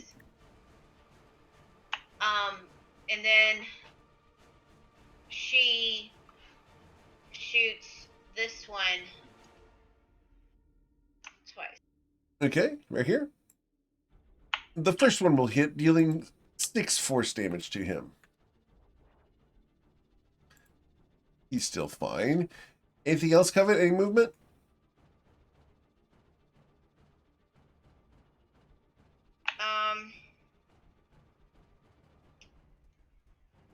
Yeah. You could spend half your movement to stand Twilight up if you chose to. I can do that? I didn't know I could do that. Yeah.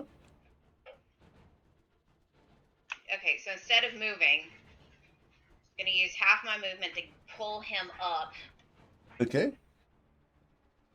So that should leave me about 10 feet-ish.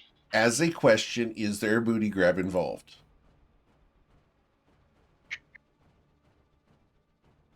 Not this time, Okay. but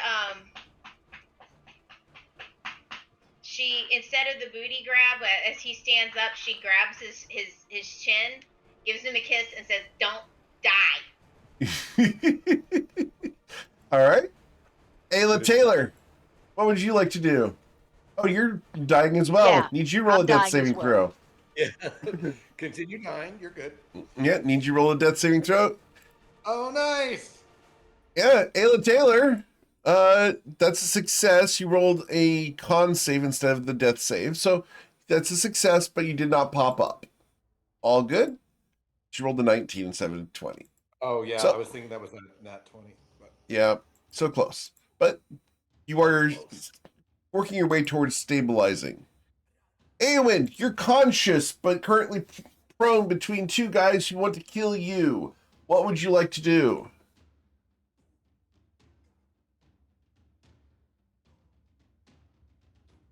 I want to get up and smack this guy upside the head with the mace, because screw him. Okay. The mace whistles through the air with the force of your anger. Metal flanges, do they impact him? Yes, they do, as you bludgeon him for 6 damage. Excellent. His head rocks to the side. A new scar that he'll never get rid of appears. Anything else, Eowyn? Any movement? Anything? No, that's all. All right. Kiki El-Nazar. All right. He's gonna be screaming at this guy as he's running over here. You gotta die, guy. Like it's time. It's way past time. He's gonna get down here and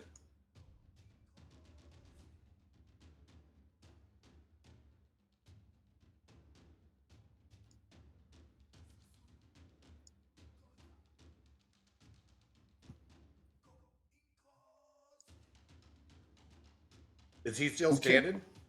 Let's see here. You will deal 18 damage to this individual. Yes, he is still standing. All right. I'm gonna hit him 2 more times and use my last freaking key point to hopefully take this one out.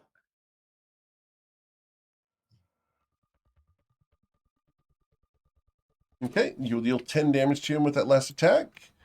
And 19. Awesome. So, you left him with 9 hit points. For God's sake.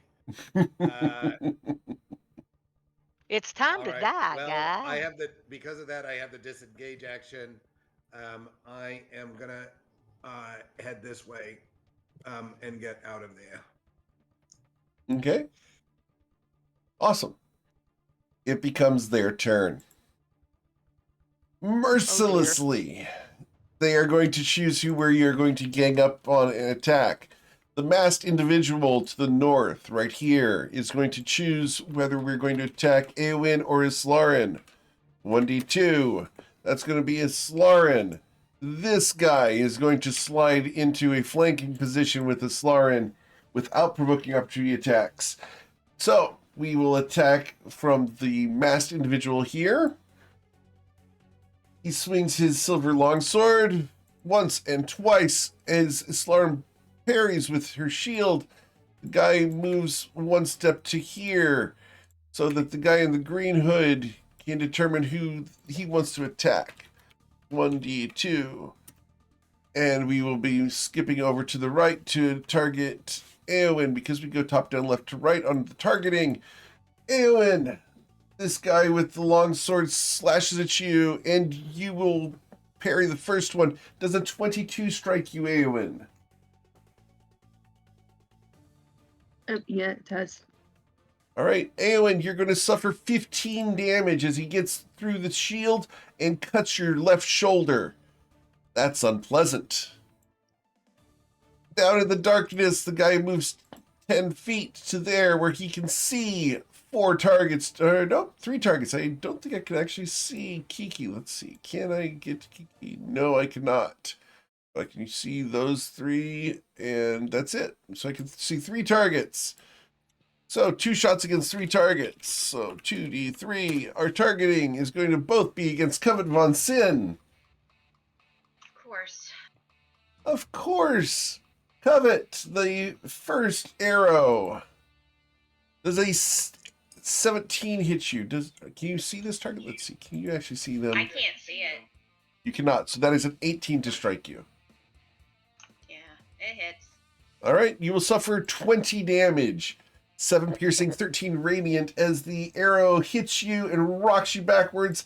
A second arrow also hits you, adding further pain. You will suffer an additional 12 damage. Which will leave you at 7 hit points, I believe. As the sniper is toying with you. He hides behind something in the darkness.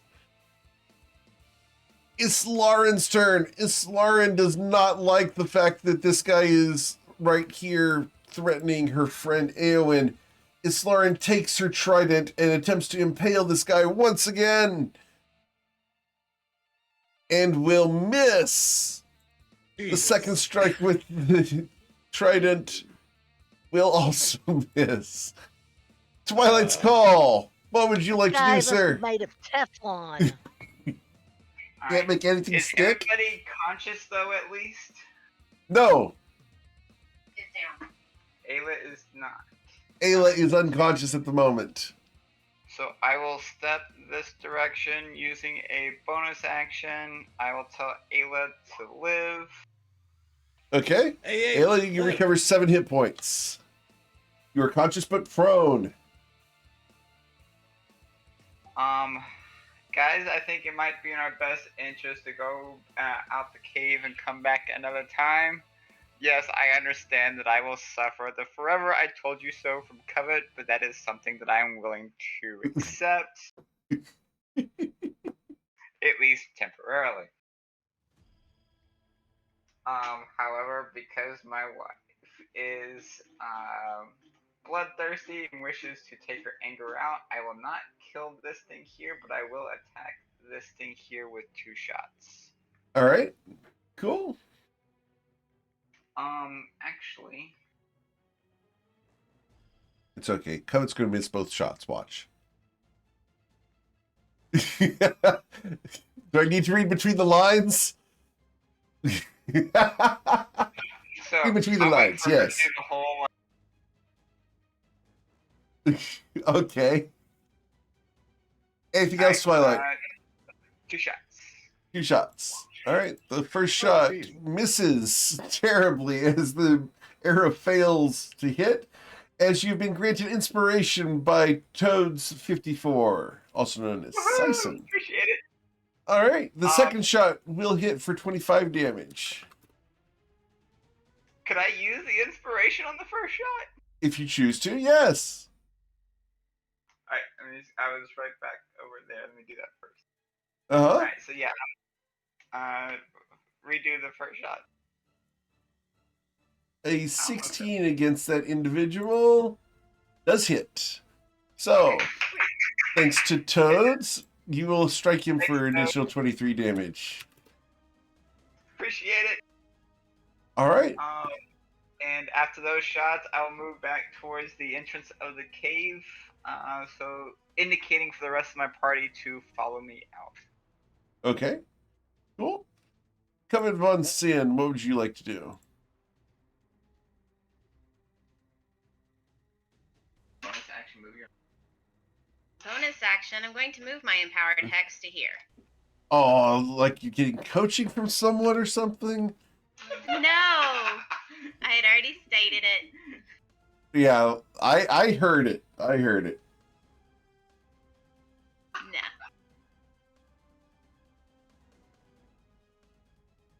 Either way, 5 necrotic. As you apply the hex,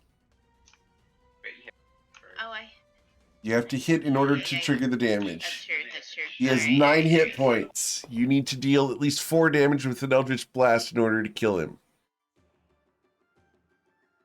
I You will win. kill him.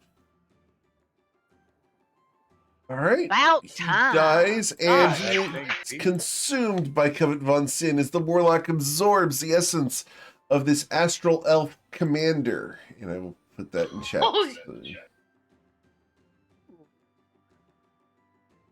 Just so you can spell it. There you go. thank you.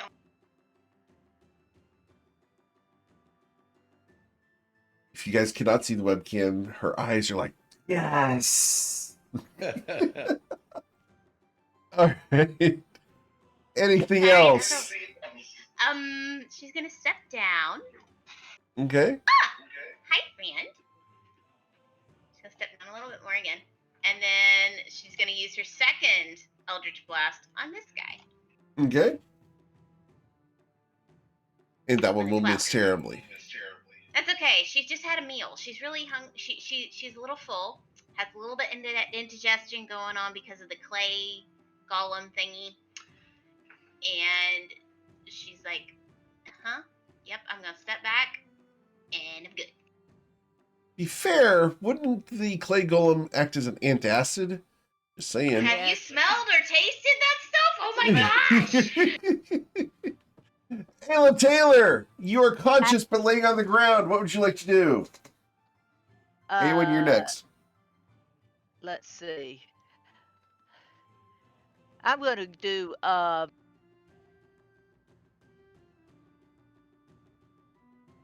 cure wounds on me. Okay. You will recover 10 healing. 10 hit points are restored to your pool. That helps. And then the guy that's over there by Isloran and Eowyn, I'll cast Sacred Flame on him. I think Cure Wounds is an action, and so you can't cast Sacred Flame, but you could have the spiritual weapon go over there instead.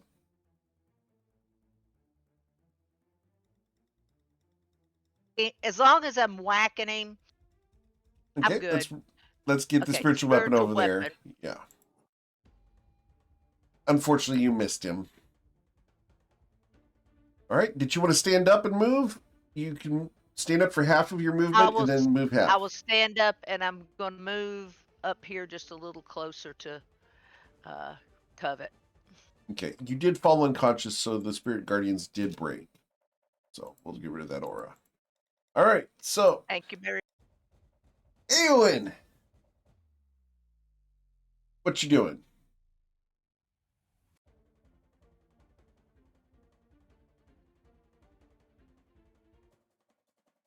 Eowyn? Trying to make her most savings.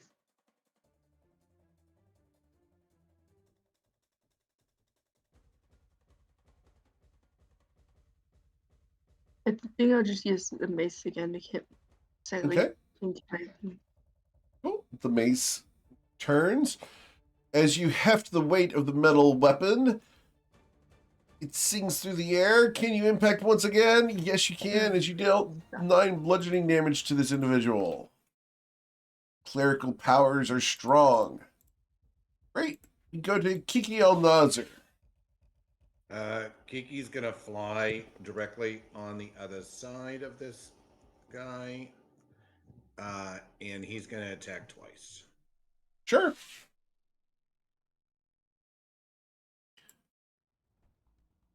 The short sword pierces through the armor, dealing 12 damage. Blood comes spewing out as you will critically strike him on the second strike. And that's going to deal the 12 plus 1, so 13 damage. Excellent. And unfortunately, I don't really have much else I can do, except I'm going to drink a potion. All right. And that's it. Cool. It becomes his turn. I have 3 targets surrounding me. So I don't want to be here. How far away is Covet? Ooh. Covet and Ayla are in range if I want to go to them, and I can't see Twilight to do this. So I have to choose between Covet and Ayla. So, 1d2. Number 2 is going to be Ayla Taylor. This guy is going to use his bonus action to take his blink step and teleport 30 feet over to here, where he will then move towards Ayla Taylor and slash at Ayla Taylor twice. The first time will be a 16 to hit you, Ayla. Does that hit you? Yes. All right. That's going to deal 23 damage to Ayla Taylor, causing her to go unconscious.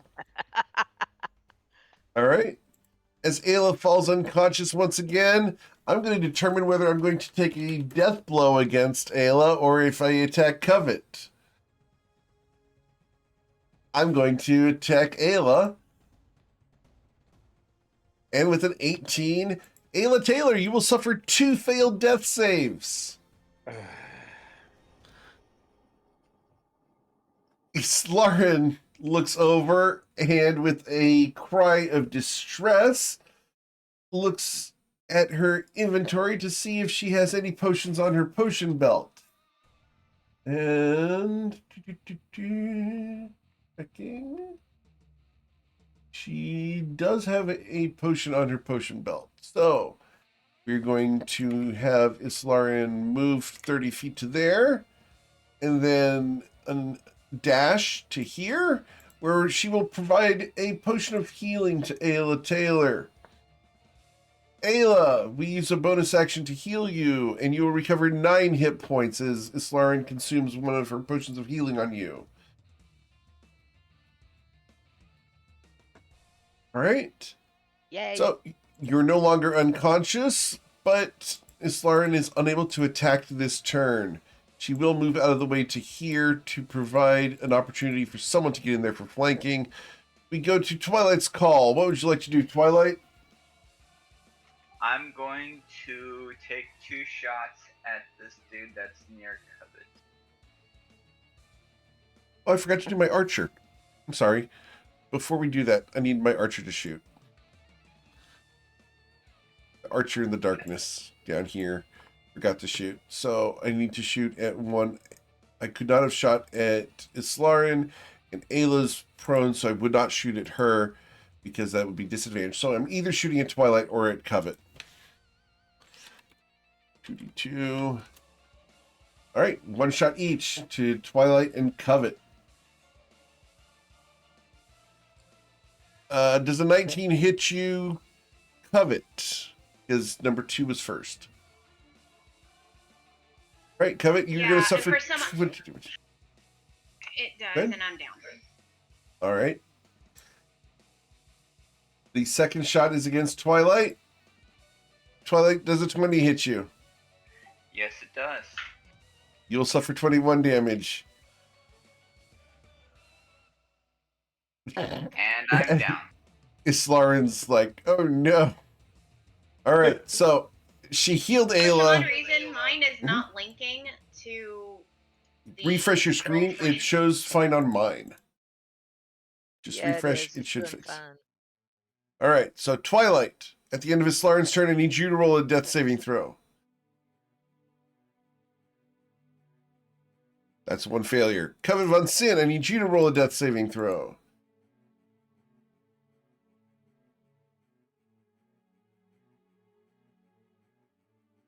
That's a success. Ayla Taylor, you're conscious but prone. Right. So let's stand up. Okay. Did you heal yourself for the 9 healing? Oh no. Yes, I did. Yes, I did. All right. Because it didn't come through on the token. All right. Maybe Okay. Roll20 just had a session problem. Okay. All right. So I'm standing up, and then I'm going to cast a spiritual weapon on this guy that's beating us up. All right. We're going to zoom in on the action here a little bit. All right. So the spiritual weapon against this individual who's beating you guys up, the 15 does not hit. However, if you placed the spiritual weapon right there, it would have advantage. So let's go ahead and have you re-roll that. You rolled it twice, so the 15 missed regardless. Okay. So that's your movement. That's your bonus action. You still have an action if you'd like to use it.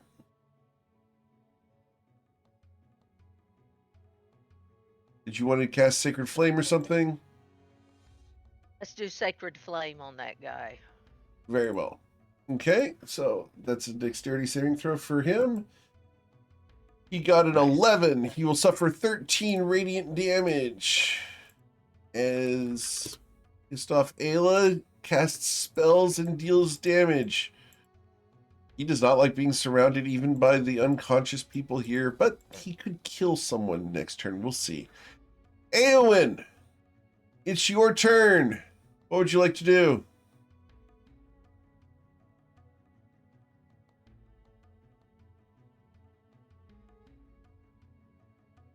Am I able Covet? to see him, or is just things body in the way? Yeah, she can see around the body, yes. I'll use guiding bolt then. You want to use Guiding Bolt? Okay. Nice. Guiding Bolt charges up. As you release the bolt of divine energy, you will strike this guy for 16 damage. The next attack has advantage against him. Excellent work. Did you want to move or anything, Eowyn? No. The last thing that Wait, Twilight wait, said wait. before falling unconscious was that he wanted people to leave. But what would you like to do? I'll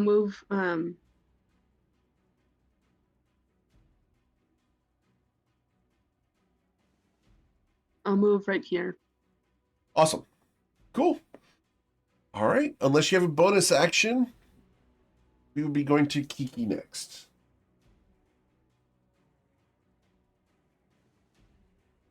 No. All right. Kiki on the other. All right. Kiki's gonna fly over here, see what's going on. And he is gonna attack twice. Okay. Okay, the 28 will hit for 8 damage. And because we're getting close on this, I'm going to tell you he has 18 hit points left. I don't think I can do 18, but You'll deal 12, leaving him with 6. That's good. Okay. And then as my bonus action, I will do an unarmed strike. The unarmed strike, can you deal 6 damage? He's an AC of 16? No. If you had hit, you would have gotten it. Give him my inspiration. You give him inspiration? Okay, please re-roll the attack. With a 22, you will deal 9 damage, slaying this guy. As he dies. All right. So that's your movement, your action, your bonus action, Kiki. So that's it for you. Yep. Which means it becomes my turn. My All your archer friends are in the dead. Get out of darkness. My archer in the darkness can see all 6 of you. He's not going to target anyone who's laying down because I would have disadvantage on the attack roll. So, from the darkness, I'm going to target one of those 4 standing people. I do have 4 standing people. 1, 2, 3, 4. Yes. Did I mention I lay down? Oh, hold on. Did you lay down? No, you didn't. Very well. So, target number 2 would be Eowyn. I need to do that a second time because I do have 2 shots. So, I'm going to be targeting Eowyn and Islarian. Probably the best for you guys. So, the first shot against Eowyn, a 19 glances off of your shield, Eowyn, as the arrow skips into the cave wall. The second shot goes towards Islarian, and Islarian likewise blocks it with her shield. Islarian is going to step up to Covet One Sin right there and feed her another one of her potions off of her belt. Islarian heals you, Covet, for 7 healing. As I scratch another potion off of our absent player's inventory.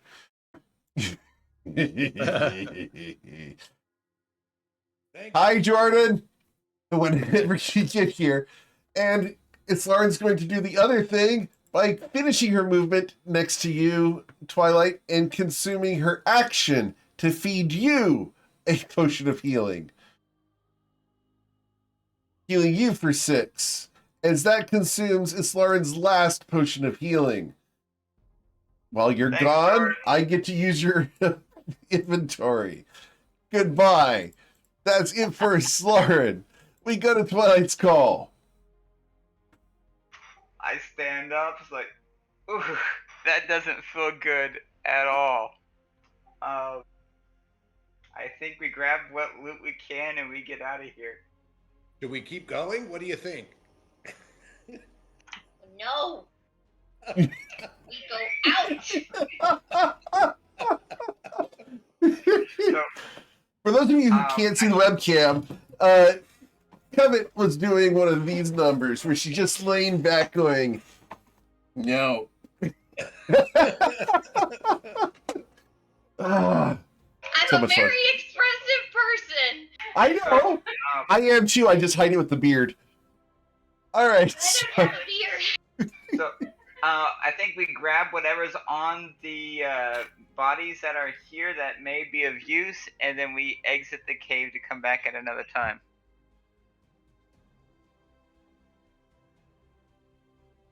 Okay, so what would you like to do?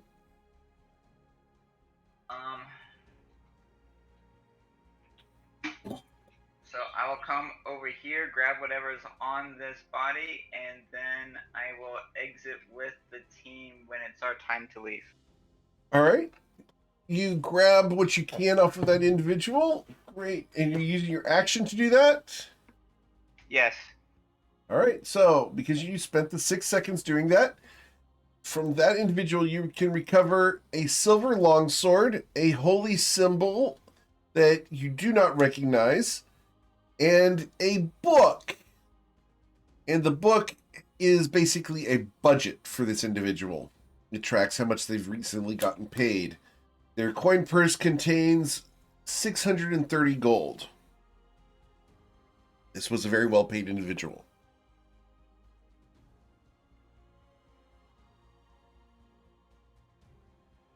Okay. And as the party leaves, I will leave with the party. All right. Kevin Von Sin.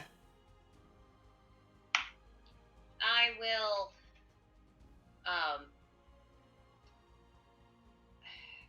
take what's on this body here. Okay. Cool. What's on that one? That guy also has a silver longsword. However, his coin pouch is significantly lighter. He has 133 gold. Okay. And I am going to move this direction. And with my bonus action, I'm going to take another potion of healing. Okay. Cool. What, a 9? Nice. It's not bad. All right. So, then we go Ayla Taylor. Okay, all the bodies have been looted, right? All the ones in the general vicinity. Right. Okay. All right. So I'm gonna move up here, and You want to go out of the cave? Well, I'm standing there with them. Okay. Cool. This Eowyn? one and them. Wait. Oh, good. Yeah, I want to cast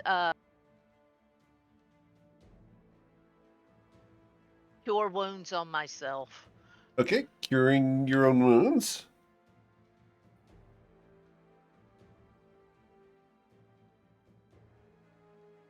The Cure Wounds spell fires. The smell of a fresh feast heals you for 28.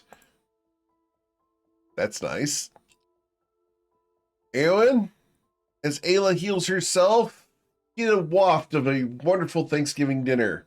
What would you like to do? Oh God. I'll just vote the rest. Okay, you're going to head out as well. And Kiki, are you going to leave the cave with your party, or are you going to head deeper in, defying the glare from Eowyn? I'm going to fire twice with my short bow at our friend down there. And then I am going to actually fly past the party straight out the door. Okay, cool. So, as the party retreats from the combat, you guys can find yourselves back outside. There. I will put you guys on the that battle. went well. What do you think? Great recon test run. Awesome. Well done. I am proud of all of you guys. Let's regroup. Let's get some more supplies and see about doing this again. I mean, the construct is out of the way. I'm not saying let's run back in, but like the construct is out of the way. We don't want to wait too long. They can probably build another. This is very true. All right, so I need to put you guys back on the battle map here. So, just a moment here. We need more help. We need to get more power. This is not good. We don't need to go back in yet. So I guess then, how do we do that, Covet? Let's get in a safer place first because this is not safe. So where do we go? Away from the cave. Lead on. This way.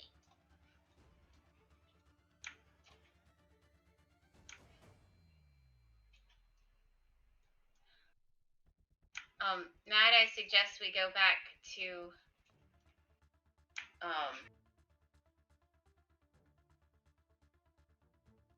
just away from here.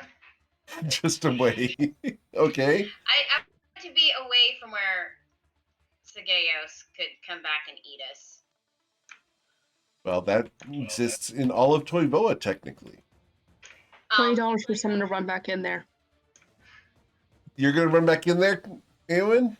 $20 for someone to run back in there. Oh, someone wants $20 for someone to go back in. That ain't me. Bye bye. Not me. I'm good. As we run past, I'm going to do the horrible thing and go through their bodies. See if there's anything there to grab. Oh yeah. We may find supplies. Uh-huh. Okay. Okay. I check out this one. All right. That guy there has already been looted. Okay, fine. This one up here? It's already been looted. You guys were quite thorough before the holiday break. Okay, good. How about this one over by me? All of the bodies were looted before the holiday break. I will tell you that your friend Twilight's Call is exceedingly thorough when it comes to loot. Can we slap him now? You may. Oh! All right, so you guys want to head south into the desert? What about that last 600 gold? If you look in the chat up there, it says 100 for everybody if you suck. Too far. I see it. Oh, I see it. Okay. All right. Cool. Now, whether or not you pay attention is your own fault. I'm trying to survive. All right, so you guys head out into the desert. Okay. We need to find a place to hold up and rest. Yep. I can do the hut, the tiny hut, whenever you want me to. Tiny hut seems like a good idea. We also have the mansion. Oh yeah, but wait a minute. Oh, Aren't there fuck. so many charges on the mansion? But don't they come back or no? We have to roll for that, don't? I mean, doesn't that happen at dawn? So many come back at It does dawn? happen. Yeah, it happens at dawn. Yep. Does it turn to dawn here? Yes, it does turn to night and dawn here. You're no longer inside There's the Dragon's currently Sword. 2 charges on the mansion. Have we been through a dawn yet? Not since the last time you re-rolled it. But it's evening right now. Do you want to use a charge of the mansion? Do you want to use your tiny hut? Do you want to stay out under the stars? If we use the tiny hut, it's just a ritual and it's no big deal. We don't have to worry about the mansion, about anything. But yeah, we've got another roll for the mansion. So whatever you guys want to do. All I know is that I need to have a long rest, desperately. Stargazing sounds nice. Yeah, that sounds like a good idea. Yeah, resting is good. So tiny hut then? Okay, we can do that. That's good. That's good. All right. So The I look only- for a suitable location for this tiny hut. Okay. Are we invisible in the tiny hut? That's my only. You are not downside. invisible. The tiny hut actually has to have a color chosen for it. Okay. Sand. It's everywhere. Get used to it. Yeah, exactly. I make it I hate look it. like It gets the everywhere. ground. I make it I look like vote the sand colored. Make sand snow angels. Sand angels? Okay, cool. All right, so I make it look like sand. Okay. So a dome that matches the terrain appears around you guys. Yes. For sure. Very well. It takes a few minutes, but it happens. Cool. Now, you said you chose a suitable spot for this. Mm-hmm. What did that mean? Up against one of the ridges, like. Perfectly fine. There. Can I get a survival check from you, Covet Von Sin, since you're the one choosing the spot? Yeah, I cast guidance on myself first. I help her. Of course, sure. With advantage and guidance. Yay, okay, survival. Let's add a d4 to your 22. So with the 24, you can find a place among the rocks and crevices where the dome that is sand-colored will not be visible from the sky. Okay. That's enough. The confidence is overwhelming. He said the sky. He says nothing about the ground. Oh, Are you going to try to hide from the ground?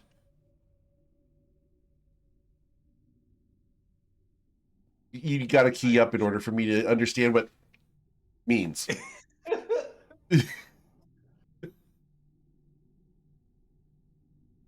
That, or you need to charge your wireless headset so that we can actually hear you.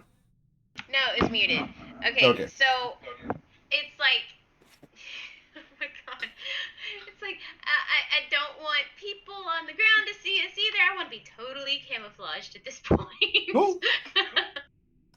You did a good job. Okay, good. Yay. So we, so long rest. This is awesome. This is perfect. And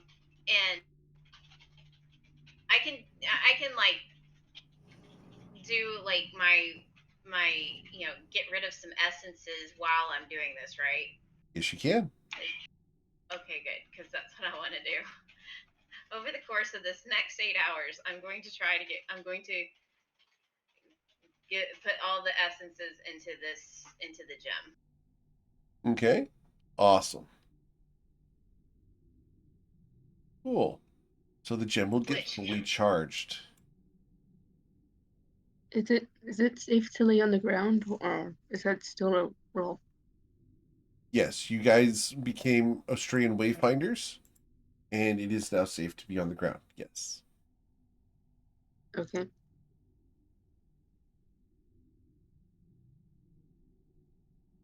So, as you guys bed down, cast the ritual, hunker in some shelter, you guys spend at least an hour doing so. Are you guys wanting to do anything before your long rest? Continuing to learn Elvish. I am, Ayla. Thank you for your assistance. Who are you learning Elvish from? Ayla Taylor. Ayla? Awesome. Cool. Let's go ahead and have an intelligence check from Twilight's Call. Can I give myself guidance for that one? You may. Unfortunately, it's something about the way that the tonal language works. You're not able to pick up anything this time. Even with your guidance. Why is my native tongue so hard? It is said that Elvish is one of the more difficult languages to learn. It will come. It's just going to take time. Just like Heinz ketchup.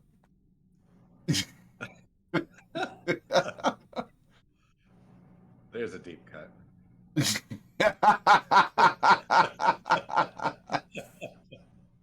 She is a cleric of the god of feasts, so I felt it appropriate. So, Yeah, fair.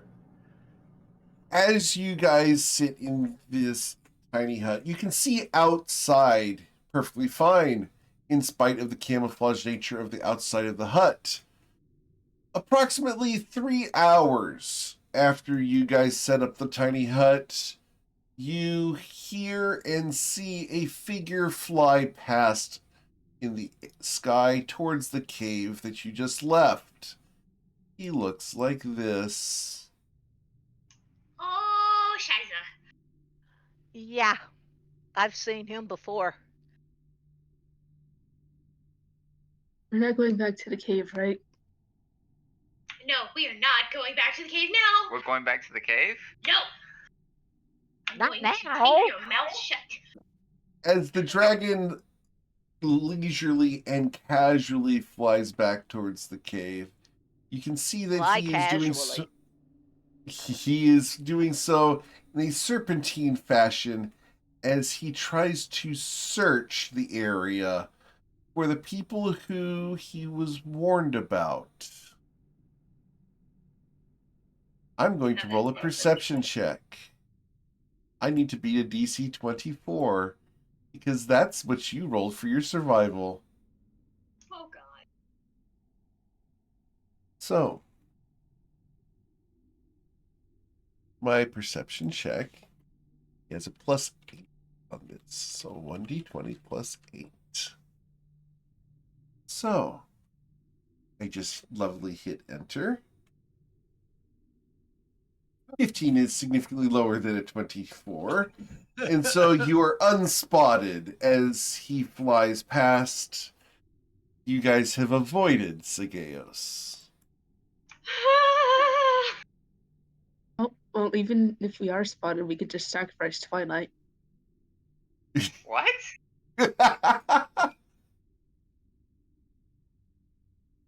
Careful, thirsty girl over there is a little bit partial to me. Thirsty Girl is the nickname. Smack you, huh?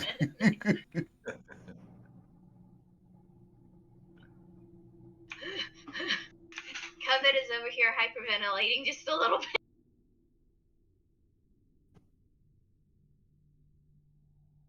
Okay. So, go ahead Do I need and to do anything yes, to get go- my max hit points back? yes, you need to hit long rest. Ah, Let me double check. Unfortunately, no. The golem's reduction of your maximum hit points can only be cured by greater restoration or some other form of magic that would do so.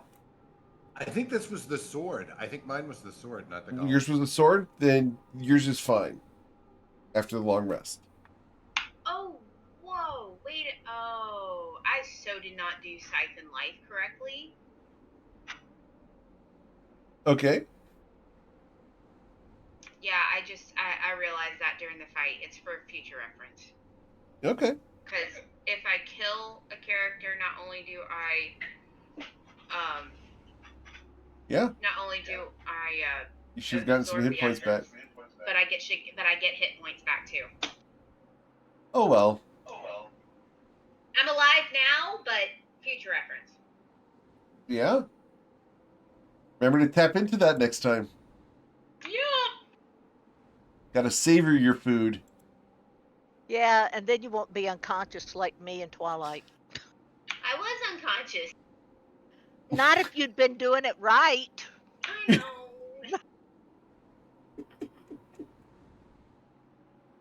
The guilt trip. Cool. So, as you guys spend 8 hours in the tiny hut, the darkness will fall. Within the tiny hut, the temperature is comfortable. It's nice. No problems. Go ahead and hit the long rest button.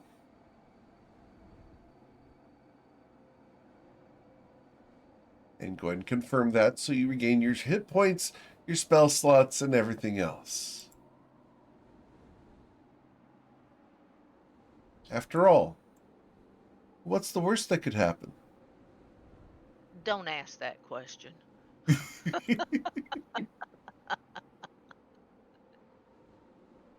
gonna go outside, and it's probably a bad idea.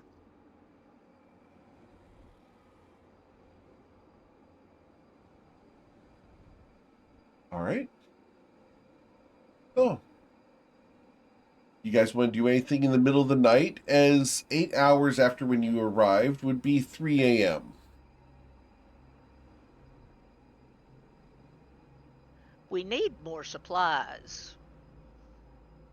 We need a lot more strength. I'm going to roll for the tiny hut. Not the tiny hut, the mansion. Okay. Is it not?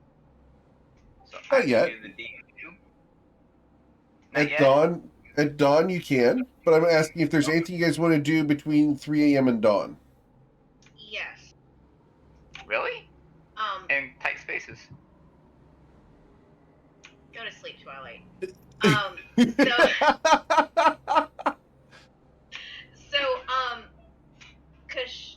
Kashana's pen, that's what it's called. Uh-huh. Yep. I was supposed to, I can't get that to pull up in the inventory. Right.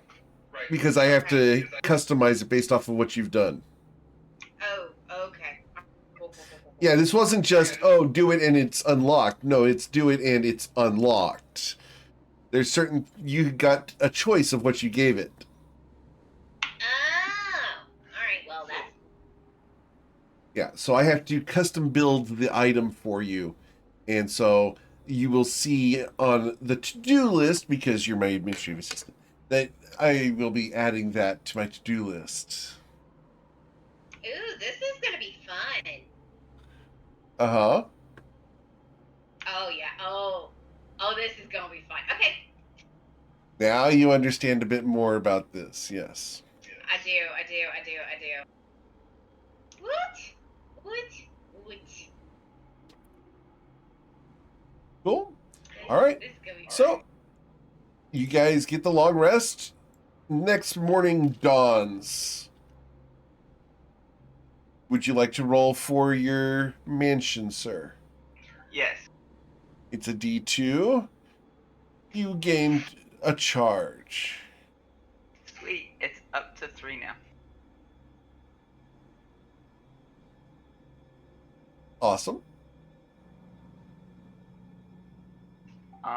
It's a maximum of 3 as well. So yeah, we're fully maxed on the mansion book. Nice.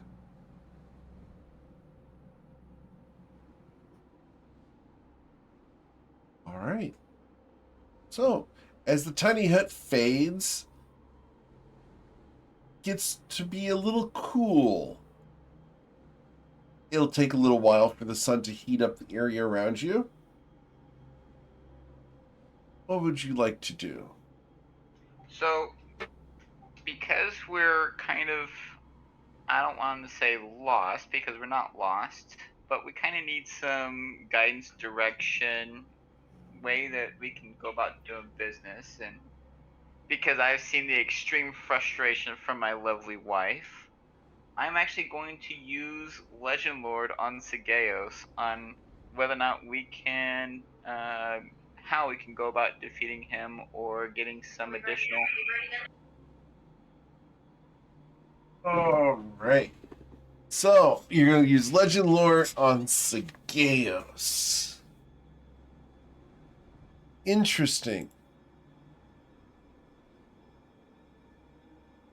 So, let's see here. And you do this after dawn, because you did roll the thing, right? Right. Okay. And I have to look up a spell real quick, because this does matter.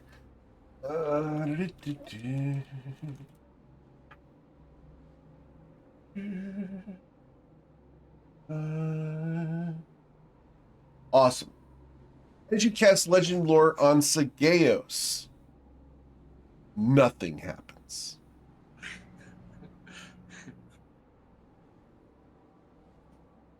Interesting. Would you like to roll an Arcana check of a DC 16?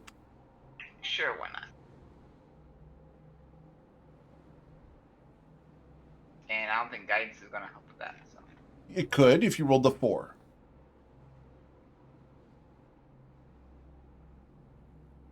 No. Unfortunately, you got a 3. So you do not know why.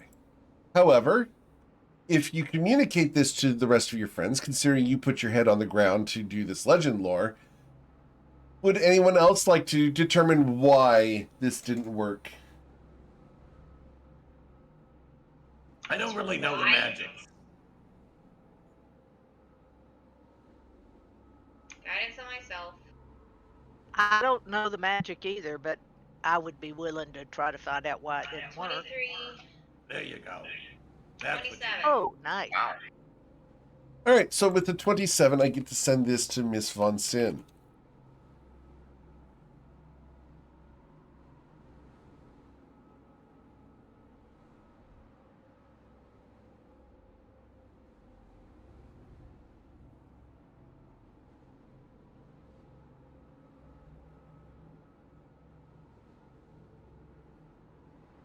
Oh, wow. Okay. So he has a spell of non-detection on him. For the duration of this spell, you hide a target that you touch from divination magic. The target can be a willing creature or a place or an object no longer than 10 feet in any dimension. The target can be targeted by any divination magic or perceived through magical scrying sensors. How long does that last? 8 hours, so he just did it. So 8 hours from now, somebody else can use their thing and try it again. Supposedly. Maybe. Okay. So now what? Where do we go? All right. Just give me a second. Just hang out here just a second. And she looks at her pin. She's Okay. like, The pin is shimmering. As you look at it, faces, shapes, the various creatures that you've infused with it appear under the surface of the black gem on the pin. They're contained inside. oh.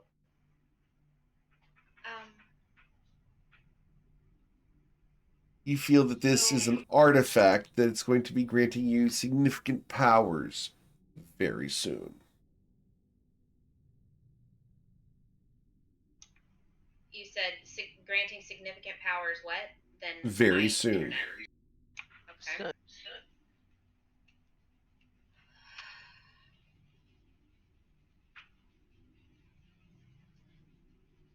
Okay.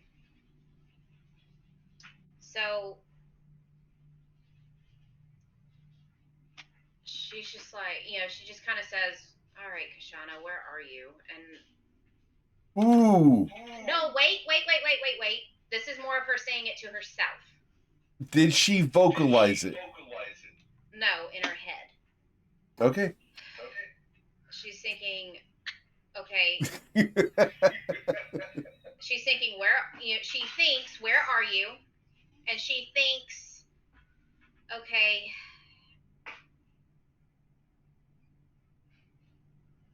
would Kashana...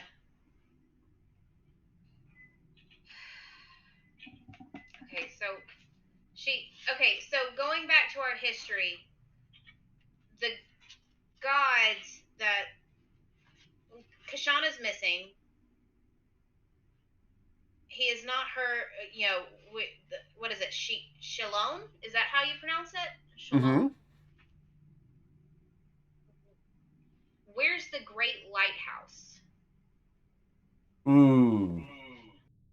I know it's south, but how far south? Was that... It was not defined.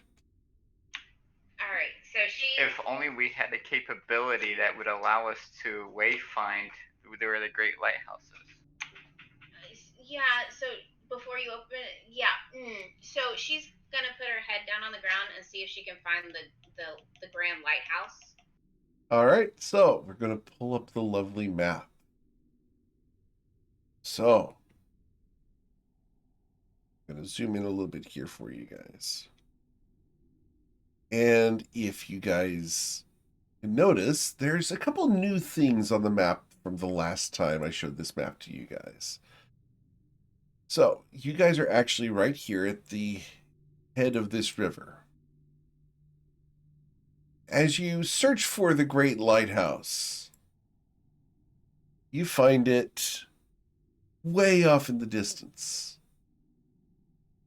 Way down here in the middle of a lake.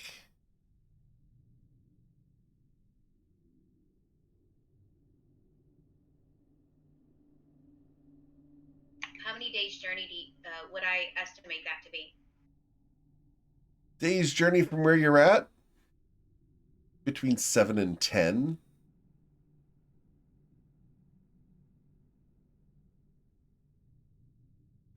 Okay. All right. And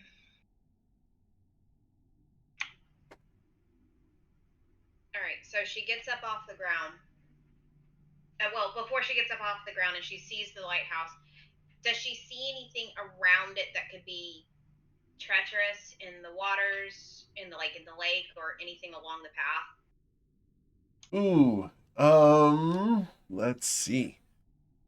Trying to determine things in the path that you're going to run into. So, along the way there, you're going to run into something that looks fiery. You can't get details about it. There's a series of cliffs that are in there. There's a very narrow canyon that you will have to go through. And then once you reach the lake itself, the lake is a very large lake. We're talking an inland sea. And the sides of the lake are sheer cliffs. On the lake, there are a variety of structures as floating cities. But they are not anchored, and it's more like a boat collection. You're familiar with the boat people of the South Pacific. That's the type of people we're talking about.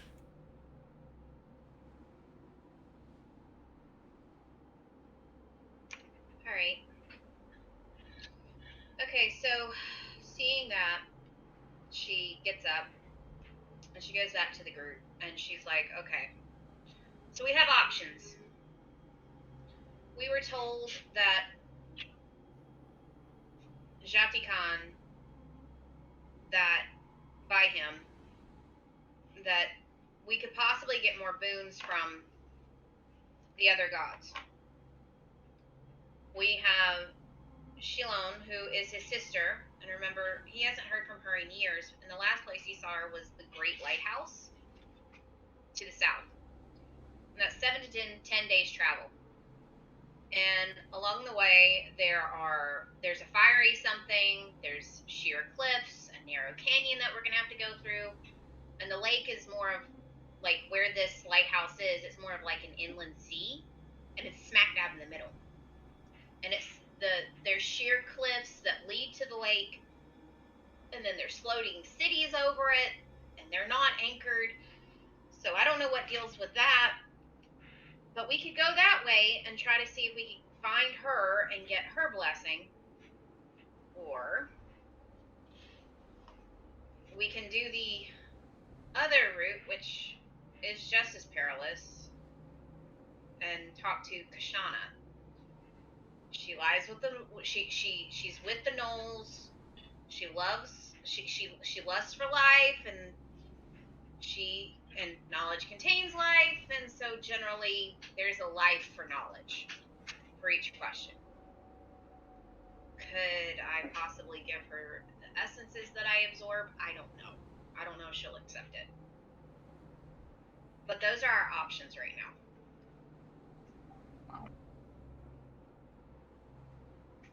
Aelin, what do you think?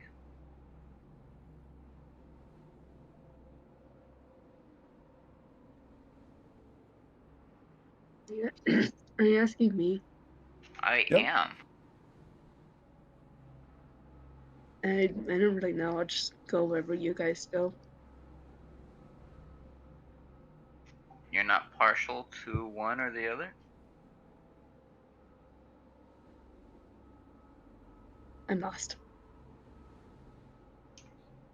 Okay.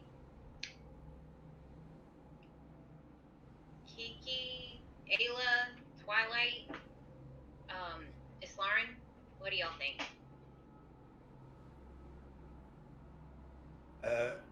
Is time of the essence? Like your friend is being tortured. Do we have 14 days to go to the lighthouse and come back? I think the lighthouse might be promising. I don't know. Well, if we're going to have to fight something fiery and go over cliffs and through a canyon and stuff, it may well take longer than 7 days to get there. Fire. If there's fire, I'm down. It may take longer, but there's no guarantee that Kashana will accept the essences that I absorb as answers for payment. I need a religion check from you of it. Okay, so for that, I'm gonna do guidance. Okay. But there's also no guarantee that when we get to the lighthouse, we're going to find the sister. But we can't Oh my help God. blood sword if we're dead. Okay, I know nothing. Even with the okay. Yeah, I still know nothing. Okay. Then I will let that be. No. Give me what I do know. That Kashana is one of the spirits of Australia? Okay, again, nothing. All right. Yeah, unfortunately, I'm not going to give you more than that because of your low roll. Oh, for sure.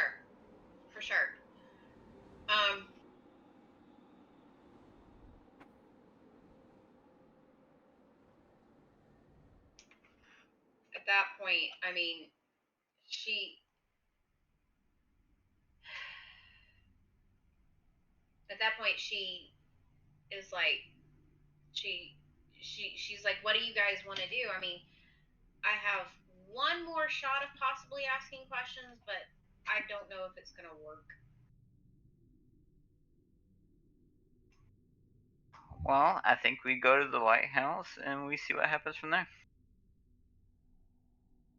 Is there a possibility that one of these cities, floating cities that are in this lake, would be a place where we could find like healing potions and stuff of that nature? It's possible. It's a lot easier than these nomads right now because we really don't have much to trade.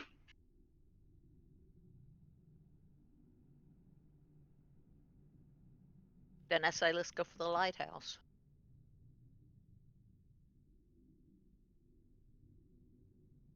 Sounds good. Yeah, Let's I'm go. kind of voting that way too.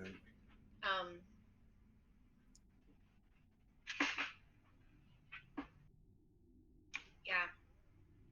Like I said, I mean, there's a possibility that I could get answers, but there's not a lot of chance at the same time. I don't know. Okay. Well, Eowyn's in for the fiery thing, and the rest of us said go to the lighthouse, so I think that covers it. The only person who's hesitating right now is Covet. Wasn't this your idea? Yeah, it's just more of which one Yes. is more expeditious. Does that make sense? Let's go to the lighthouse. Maybe All we right. can find Jatikam's sister. All right. Cool. So, as you guys head off into the sands, are there any precautions you'd like to make or preparations before you leave your sheltered area?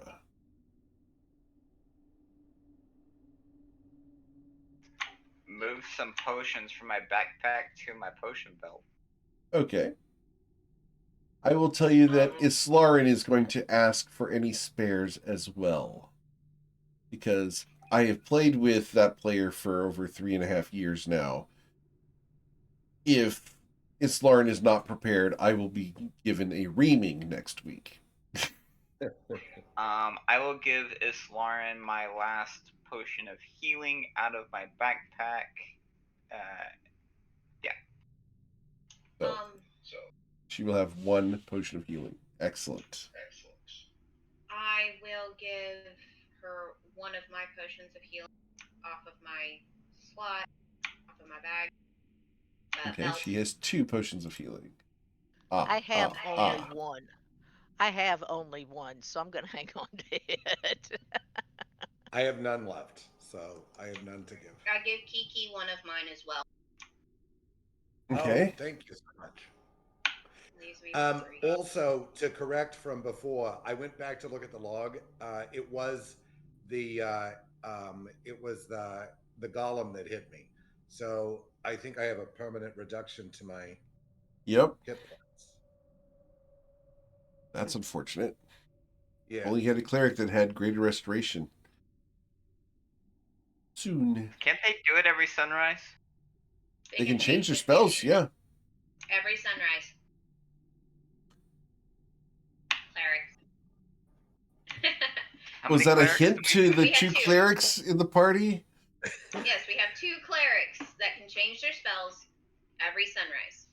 Yeah, but I think greater restoration might be out of their wheelhouse. Yeah. I think you might be right. I think that's a 5th level spell. Yeah. Yeah, they don't have it If yet. they went completely that direction. So, I don't know. So, as the party is beaten and battered, not fried, but battered, you guys head off. Hey, I gotta make my feast and food puns somewhere. All right. So, you guys head out into the desert. Yes, Eowyn, what did you want to say? You were talking about reconstruction, right? Because I have Revivify, if that's close enough to what you're looking for. Revivify will allow you to bring someone back to life from 0, but it will not restore the maximum hit point reduction. Clay golems are nasty specifically because of this. That makes sense. Yeah, they are brutal, brutal creatures. The worst part about a clay golem is if they reduce your maximum hit points to 0, you cannot be regenerated until you do the greater restoration. So it is a nasty monster that I don't throw very often because they're nasty. All right. Well, cool. Before we go. Yeah. I am going to try to talk to Leslie. Ooh, Leslie. Awesome. Let's go ahead and get Leslie on the screen because Leslie's always fun. Cool. So, you try to commune with your warlock patron. Awesome. As you do so, you hear her familiar voice. Yes, Covet? It's good to see you again, or hear from you again. Of course. She appears only to you in an illusion that you can see. Okay. Well, we've figured out what's going on with Bloodsword. Unfortunately, we can't get to him. That's unfortunate. We're Why not not? strong enough yet. We're not strong enough yet, and we're still working on that. That's such a shame. But As a question, And I can hear some echoing coming back from somebody. I don't know who that is. Who's got the speakers on. But it's such a shame. I did get your contributions. I do appreciate them. They're quite nice. I'm glad. I'm hoping that they can help, and as I can continue. They will. Absolutely. They will absolutely assist, and I'm going to grant you a modicum of their power. Oh, that's pretty cool. I like that. Of course. So you say you're not strong enough to rescue Bloodsword? Well, is there anything that I can send you that might assist? Well, frankly, a cloak of protection would be nice for myself. And I can do that. And some we're almost out of healing potions, and it really, really, really is pretty dire. I understand. Do you have coins that I could take to Mr. Farboiler on your behalf? I certainly do. How much would something like that cost? Well, one moment. And you see her reach forward into the space between you and her and mess with something outside of the illusion's range. For a moment, her eyes flash a dark gray black before returning to her normal cool gray. In just a moment, dear, there will be a visitor for you. Place whatever you'd like in the chest, and I will make the appropriate arrangements. I appreciate that. Thank you. I do have a couple of questions, though. Of course. Well, first. Distractedly, she works on something, and then she looks back at you again. Yes. But first, you might. Do you know of anything about the roaming king of Preston? Oh, yes. I know quite a bit about him. And I'm hearing myself through your mic.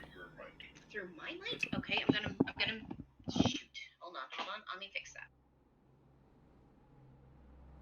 Okay.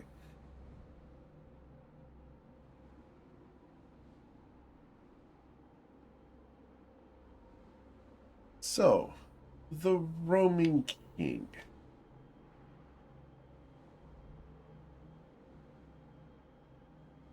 Pulling up his information here.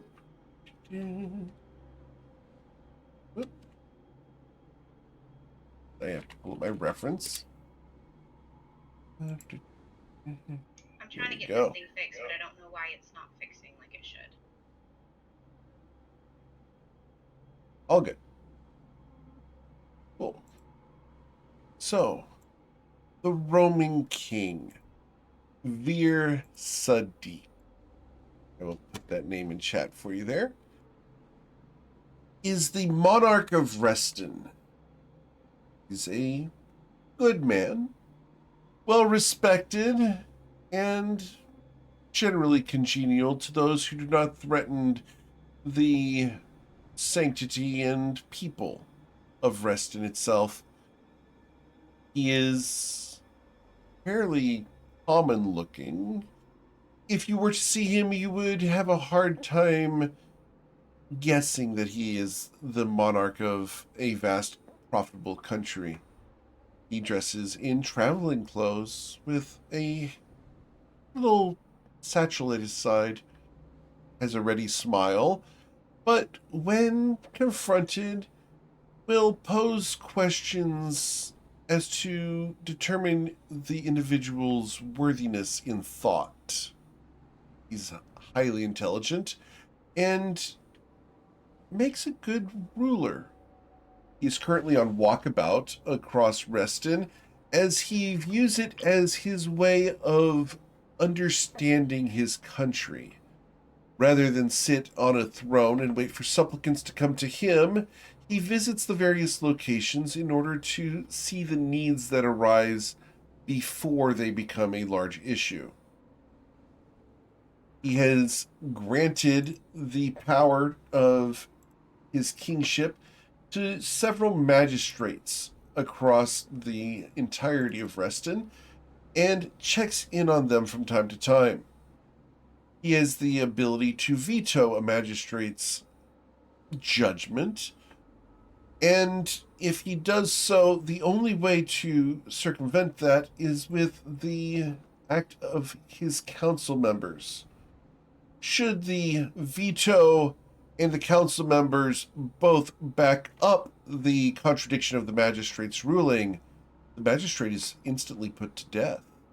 So the magistrates have a vested interest in getting it right according to the king's will. A corrupt magistrate would simply be dead. So, the Roman king, in disguise, wanders the country, ensuring that everything is going as it should. His place of power is Fort Crag on the border between Corlin and Reston. There, he occasionally arrives to ensure that the war effort and the defense of the border is maintained. From what I understand from several of the other members of the consortium, the Roman king has not visited the city of Bourbon in quite some time. The How do you spell that city? I'm sorry. Bourbon, we will go ahead and pull that up for you here on the map, because you're going to ask, where is that next? So, Bourbon is right here. It is Bourbon. Right there at the border.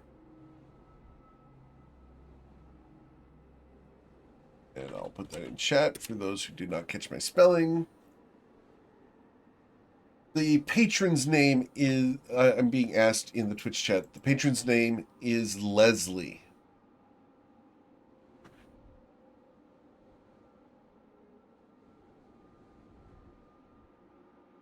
Leslie comments, the Cervantes family in Bourbon are very powerful.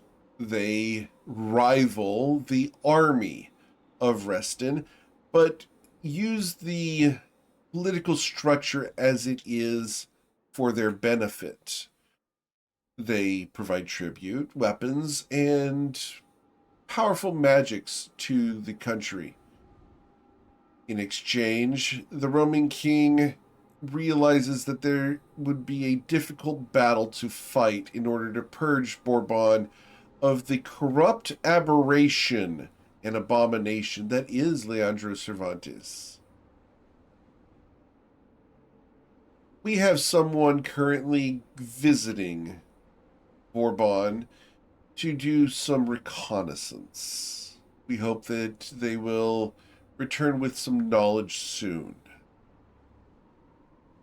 Don't stress yourself about them, as they're quite capable. It's more of a warning that I wanted to bring to you. Do you have contacts that can get to the king, or can get a message to the king? I do. I know just the individual. I know just the one who you'd like to talk to. Let me see what I can do. That chest should be arriving right about now. And a trunk appears at your feet. Okay. It slowly descends as a small air elemental is carrying a chest. The chest is 3 foot by 3 foot by 3 foot. Whoa, an air elemental is carrying a chest. Where'd that come from? Got one job on this ship. Stupid, but you're going to do it. And it's 3 by 3 by 3 feet. So it's 9, 12? It's 27 cubic feet. I know that. I'm just, my brain's gone. Okay. So I got it to it before the school teacher did, so I'm happy. You're good. You're good. The school teacher's been out of the classroom for nearly 14 years. So. Meanwhile, I tutor math on a regular basis. All right, so So what do we do with this chest that's 3 by 3 by 3 that was carried by an air elemental? And I look at Leslie and I'm just like, they're getting a little excited about the chest. Hold on. Just hold on. I'm going to take the chest. she smiles at you, and remember, you're the only one who can hear this. And she smiles. Well, I know that Twilight gets excited by the chest.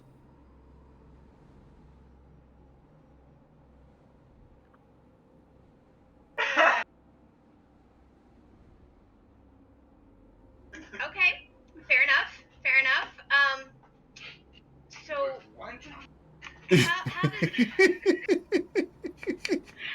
how does this work exactly? I mean, with this chest situation, not my chest, but like the chest, the 3 by 3 by 3 chest.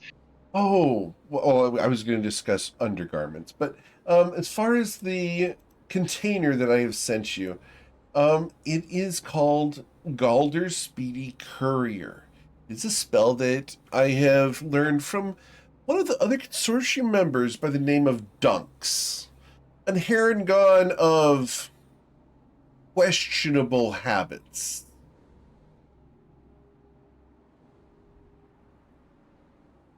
And I get to do this fun thing because I literally just got this yesterday, because this is really fun. So give me just a moment to get this for you guys, because she's going to generate an image of Dunks for you. I have to put it somewhere where I can do this for you guys real quick. All right, so this is the image of Dunks, and I just got this yesterday. So, bam. That is the image of Dunks. That's I love great. these.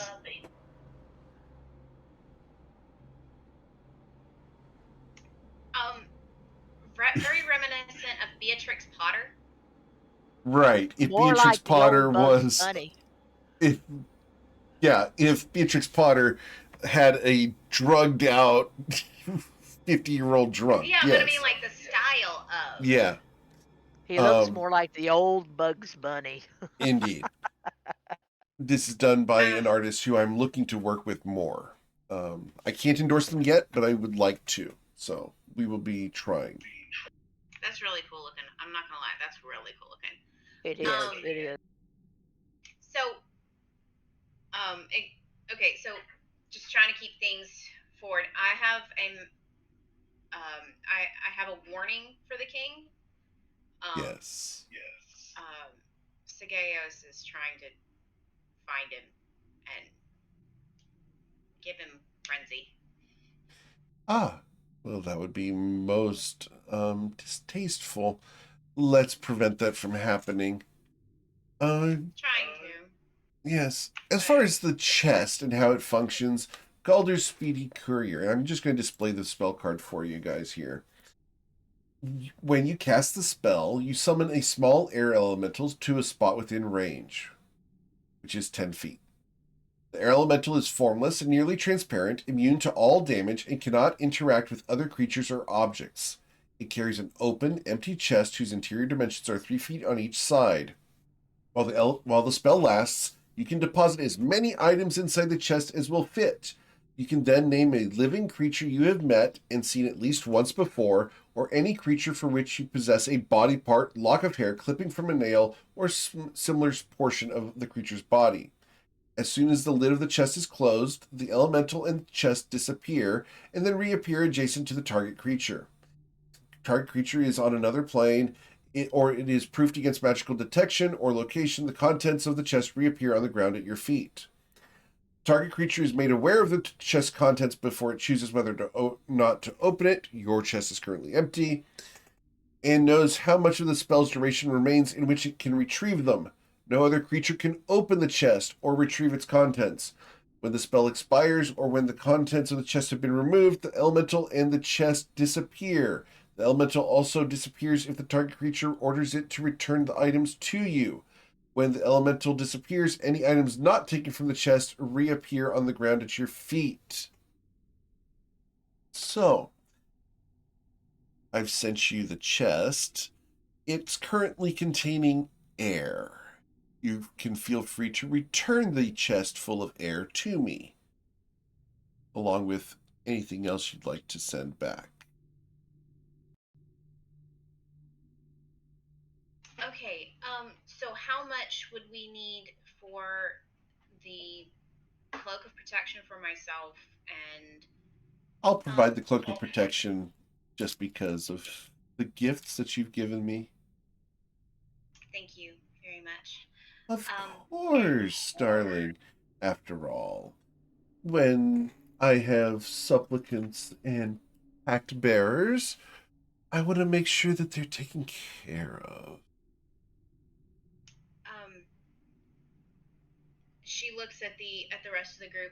Hey guys, how many potions of healing do we need? All of them. We can't do all of them. As I much need as something we can reasonable. get. With gold, how much gold would you each be willing to sacrifice to get potions of healing? Because Can we get greater? Can we get some greater ones? We can. We just have to have the gold to pay for it. And they're what? 250 gold. 150 each.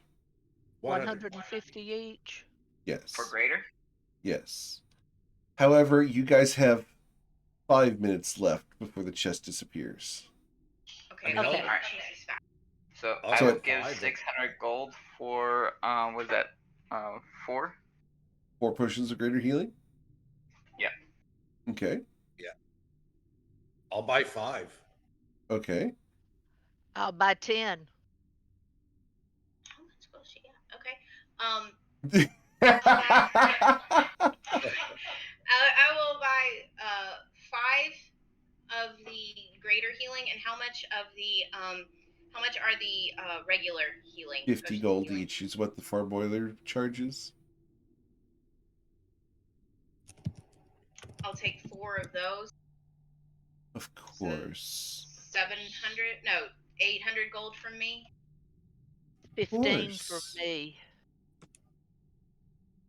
And while I don't go personally to Mr. Farboilers, is there someone who you prefer that I send with all of your coins?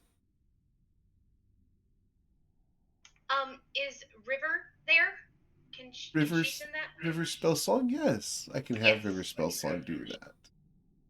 Awesome, thanks. After all, she and I have been getting along quite famously. Knowledge is power, right? Indeed. She has a voracious appetite for knowledge. That she does.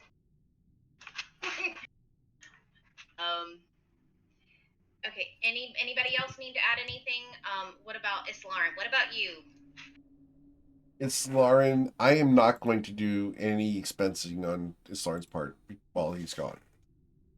Okay, cool. That does not sound fair to me. Oh, of course. So that being said, can we say that for when he is back, just so it's fair? Sure. I'll give him 90 seconds to do it next time because that's what you guys have left. Okay. Everybody have their list and put your gold inside the chest. Done. 60 seconds. All right, and she closes it. All right. The chest disappears. I'll have River take care of these. They'll be delivered back to you in 1 or 2 hours. I'm sure she'll take care of it soon. Thank you so much. Of course, darling. Is have everything else going well in Australia? Well, right now we're trying to find Shalom. And such a tragedy that. Why is that such a tragedy? Oh. Uh-oh. Roll an insight check.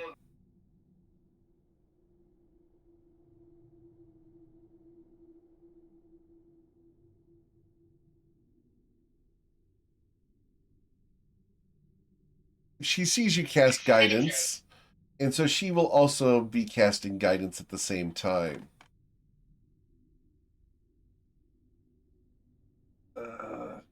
So you got a 17. We're going to roll.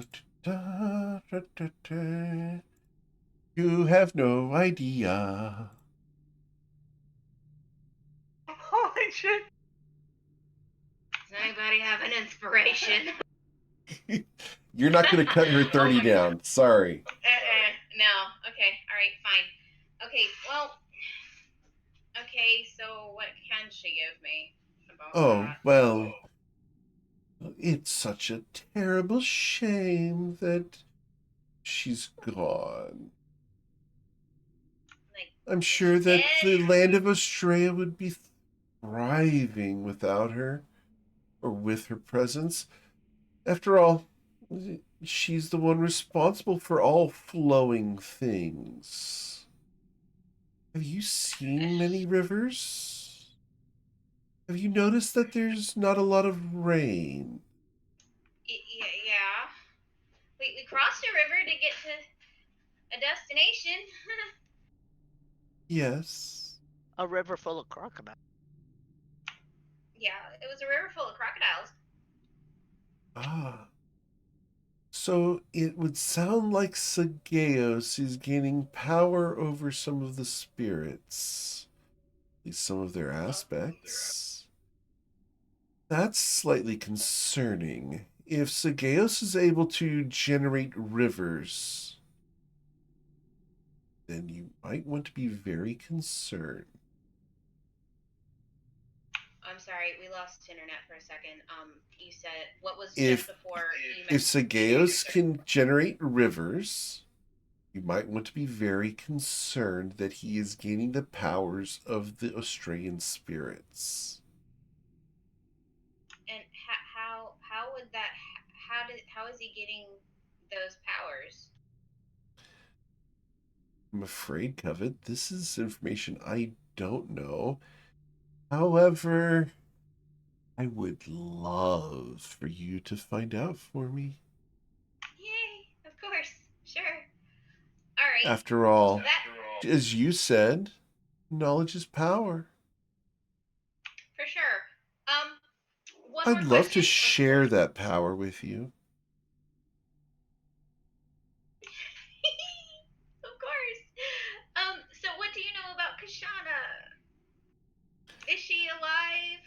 Oh, Kashana, from what I've heard, you see, I have a friend of mine by the name of Sea Toad Coin, a grung of quite ambitious tastes.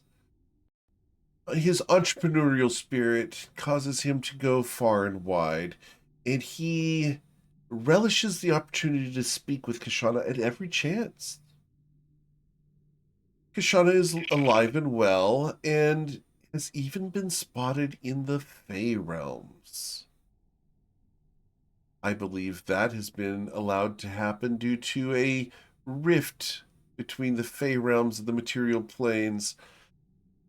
I believe there's a fairy currently investigating that by the name of Stell. Put her name in chat.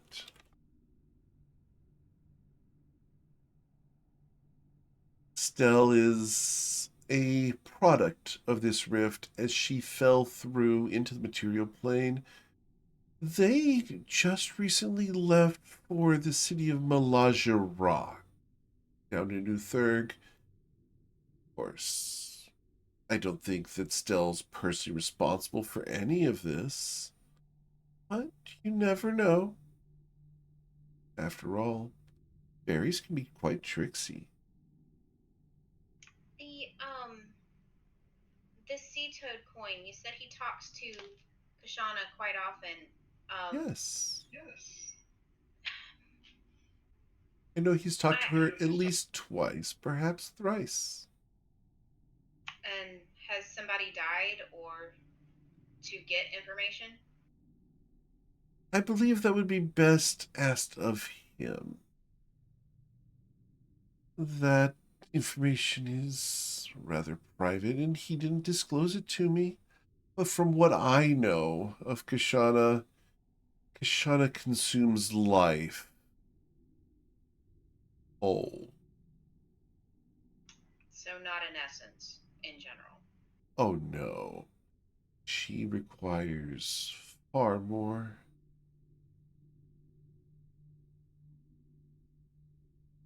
Can it be any life? Like something inconsequential, or is it something that has to have substance? From what I know, and this is limited and something that I'd like you to investigate more, the level of life, the power behind that life, is equivalent to the answer she provides. An insignificant life, an insignificant answer. A legendary life, a legendary answer. Okay. Wow. All right. Well, we'll see what we can find out. Of course. And realize that should I have any more needs, I will gladly reach out. But you should feel free to reach out to me should there be anything I can do for you. After all, it's such a inhospitable land you've gone to. You're doing quite well, though, and I encourage you to continue. Thank you. Other And than if you find out about Shalom, just let me know, would you, before you do anything rash? Of course. Can you tell me anything about do you know anything about the flying cities near the Great Lighthouse and stuff like that? For the record, GM Eric's going to cut in here, like I'm not already talking. GM Eric's going to cut in between Leslie here. I said floating, as in on the water, not flying. Oh. It sounded like flying. Sorry. Okay, I'm sorry. So these floating cities. I just wanted to clarify that. Thank you. So waterbound floating cities. I mean, are they inhabited by friendly or not so friendly people to outsiders? She smiles. I suppose that would matter as to who the outsider is. I am not welcome. Noted. Okay. I would refrain from mentioning me or any of the Longstrider Consortium.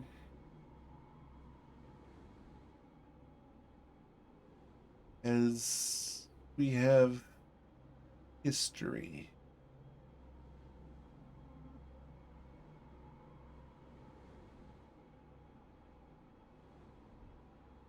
That sounds like a story for another time, but you will not be mentioned for sure. Thank you. I don't mind.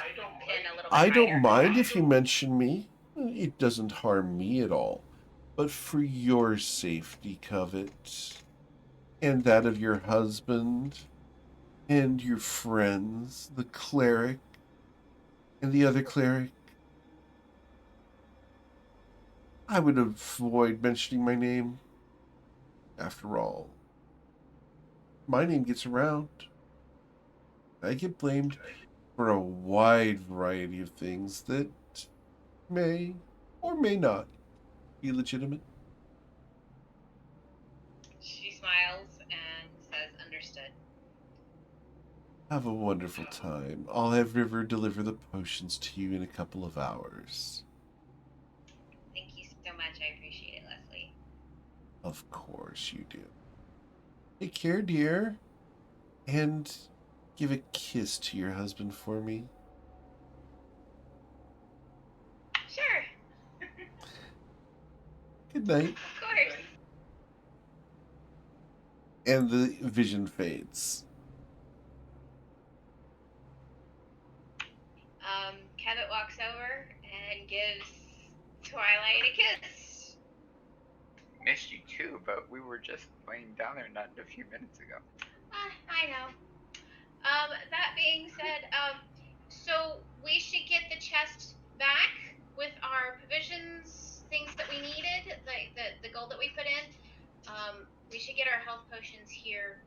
couple hours. So, yay! And Sounds good. which is really, really, really, really good. And so it seems to be that, and I relate all the information about Sagaeos and how the river's there and what's happened. I also mention adamantly, don't mention Longstriders, don't mention Leslie to the floating cities. If the people in the floating cities, that's bad. And then we're gonna talk to Momo. we are, holy smoke. And I explain the value of the lives to that in regards to the questions for Kashana, and that we should go to her as a last resort. So going to Shalom or trying to figure out what happened to her is important, and that and Leslie said that before, it could have changed, she may have changed, and so talk to her before we do anything, like particularly kill or maim or whatever. So yeah. Very well. So as you guys wait for the potions to be delivered back, that's where we're going to end for today. And we will come back next week with Islar and Shonazeth, the player, returning to the party